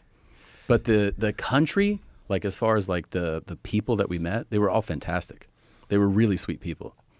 It's just people have a weirdness of like you're going over there because it's the Saudi royal family has the money, right? The Saudi family is the family that funds the entertainment fund. Right. And then people were like, they would accuse me of whataboutism for saying that that's the same fund that paid for Ed Sheeran to come and Beyonce to come to do their shows. And like, that's what I'm like, but how, that's just facts. Like, it's not whataboutism. It's that that's the money that funds entertainment. Right. And then some people will go, well, you should do it if the money came from like, let's say a promoter. But you're like, yeah, but that doesn't exist yet. Do you know what I mean? Like, this is the system that's in place now. Maybe in like, so who accused you of whataboutism? Just people were so vocally upset that we went. Yeah, and I was like, I mean, first of all, the way that I went was that I was doing Dubai. I was booked to do Dubai, which is in UAE.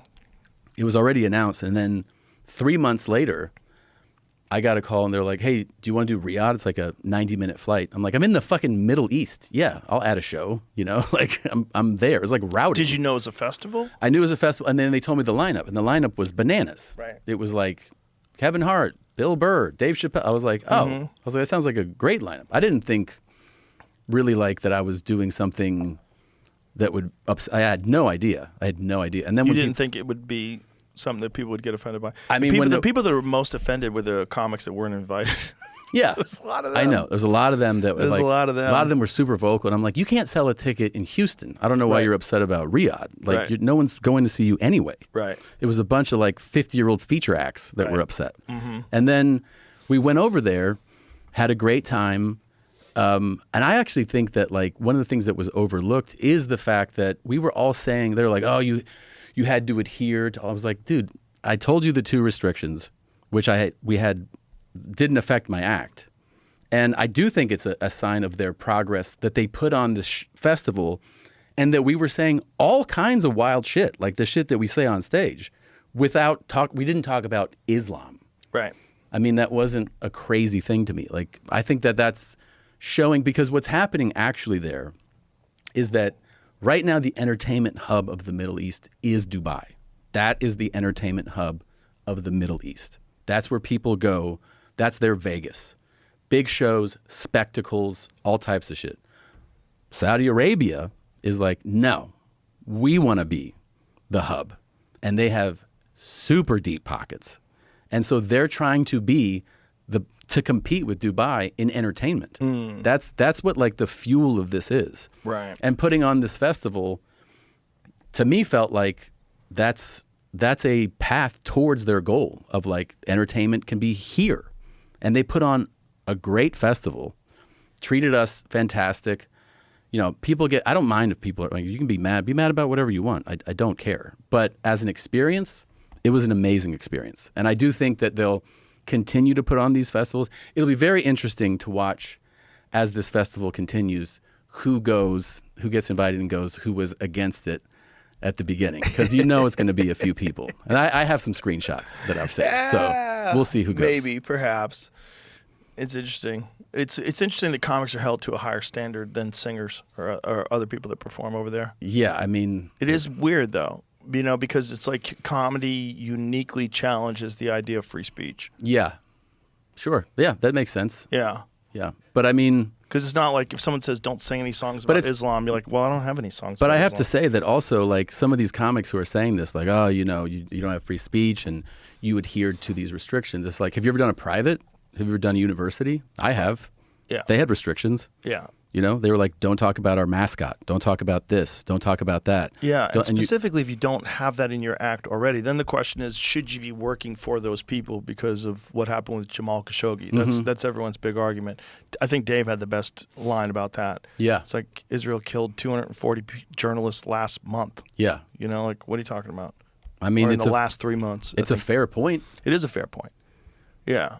It's just different, right? Like, one guy was sawed up in an embassy, taken away in suitcases. Not good. It's horrific what happened. Yeah. But also, I mean, if you want to like go down that line of that argument, then you shouldn't be working in America either. I mean, that's like, are we saying that only their awful thing is worth fighting against? They're funding it, right? As opposed to like, if you work in America, it's not, the CIA doesn't fund a comedy show. Sure.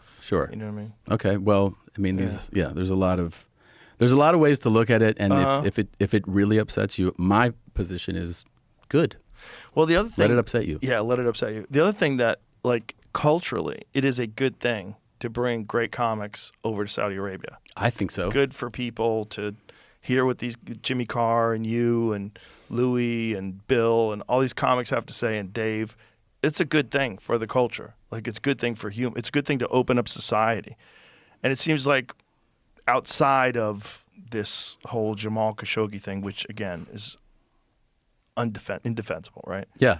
Outside of that, this is a more progressive organization. Like, they are letting women drive now. They're like, slowly, this is coming into a more modern It is sensibility. progress. It is a sign of progress. Whether people accept that or not, it is a sign of progress there. Yeah, I mean, it doesn't help the people there if you never interact with them ever again because of something their government did. Exactly, and I have to tell you, if you saw the faces of these people that we were performing for, and when you could, because sometimes they're like this, but they, like, how genuinely thankful and excited they were to be at these shows. It must have been It was amazing. awesome. If you it was lived awesome. in Saudi Arabia, you never would imagine you'd see a lineup like that. Oh my God. I mean, some of the guys, they were telling us, they were like, dude, like 10 years ago, they're like, nothing like this could have ever happened here. So I don't know how you don't see that as some type of progress. What's up, Jamie? I just stumbled across something insane. What? This is on the Justice websites, justice.com. Justice. Jamie's scrolling through I don't know how Justice you would talk. websites. No, I just saw a tweet and clicked the link. Okay, let's hear it. What is this? Corner of the screen says Jay Epstein. Jeffrey Epstein killing himself? What? That's the date. So what is he doing here? Don't know. It's a 12-second video that someone found on their website. Let me see that again. Put that up. I just Can you pause it and make it larger? Yeah. So is he hanging himself there? Is Obviously that what no this is? sound. Looks like he's I'm leaning not showing it on forward. screen because I don't even know Right. what this is. But I don't even know if that's like what is. It looks like plain white hair. I don't know if it was, Well, he definitely had white hair. But like, So that's the date. Is that him with a thing wrapped around his neck and he's trying to kill himself? I'm gonna show this. So one thing that's important was he had a previous suicide attempt, supposedly. When he was locked up. Yeah. Oh. I mean, that's one of the reasons why he was under like 24-hour supervision. That's the case, right? Didn't he have a Damn. previous suicide attempt? I don't even know how someone found this. That's crazy. That's on the government website? But you imagine that they've had this footage the whole time? Is that real? I'll show you how I found it. Yeah, but you know what I'm saying? It's like, who knows what's real? I watched a cruise ship hit a bridge, and the bridge fell apart, and everybody died. It's fake. It's fake? Oh, yeah. For like a half of a second, though, I was like, yeah. Like, oh, my God. I thought it happened today, like Yeah, some new tragedy. And then I'm like, wait How a much minute. better are they going to get at that, too? Oh, it's going to be impossible to tell. It's so much better than it was just a couple of years ago. So it says someone guessed the URL of the files that were uploaded to DOJ's website that were not announced yet and found the video. Holy. Okay. And then they corrected it, said it's 100% fake. Oh. But it's on that website still, which is. It's still- on the Justice Department yeah, so I website. guess that means there's fake shit on the website. Oh boy. This video is 100% fake with the visual indeed released by the DOJ. It seems it's a collection of files collected by investigators, and this fake video originated on 4chan. So even they're getting 4chan strikes again. Wow. Yeah, man. It's going to be impossible to know in the future. There's no way to tell. There's no way. There's It's gonna no get way. Real fucking weird. Because already with the voice stuff is crazy. Like, I can listen to something for like your voice, and I'll be like, and then find out that it's fake. I They can't can tell. alter it to make you excited, make you a little sad here. And in like your case, in my case, there's just thousands of hours of us speaking. So it's even easier. Oh, yeah. And that won't even matter in the future. It's like No. with the newer technology, they'll be able to manipulate it. And it's going to get way better. Yeah. What does that even mean? What does it mean? Tom Segura, tell everybody once again. Guys, your please. Awesome comedy special. It's called Teacher. It's on Netflix. When does this come out? If you're in the hint. I'm sorry, I didn't mean to play a sound. all good. This will be out tomorrow. So. Oh, great. Yeah. So is this special out tomorrow? Yeah. It comes out Christmas Eve. Christmas Nice. Eve on Netflix. It's called Teacher. I'm very excited about it. I thank you so much for watching it over this holiday break. It's a good time to release. I toured for 2 years to get ready for this one. I'm very happy with it, so I hope you enjoy it. Well, if it's any of the stuff that I've been watching, it's going to be awesome. Thanks, You've been brother. killing it. Thank you so much. Thanks for having beautiful me, man. to see. I'm excited, man. I'm happy. All right, that's it. Bye, everybody. Merry Christmas. Merry Christmas.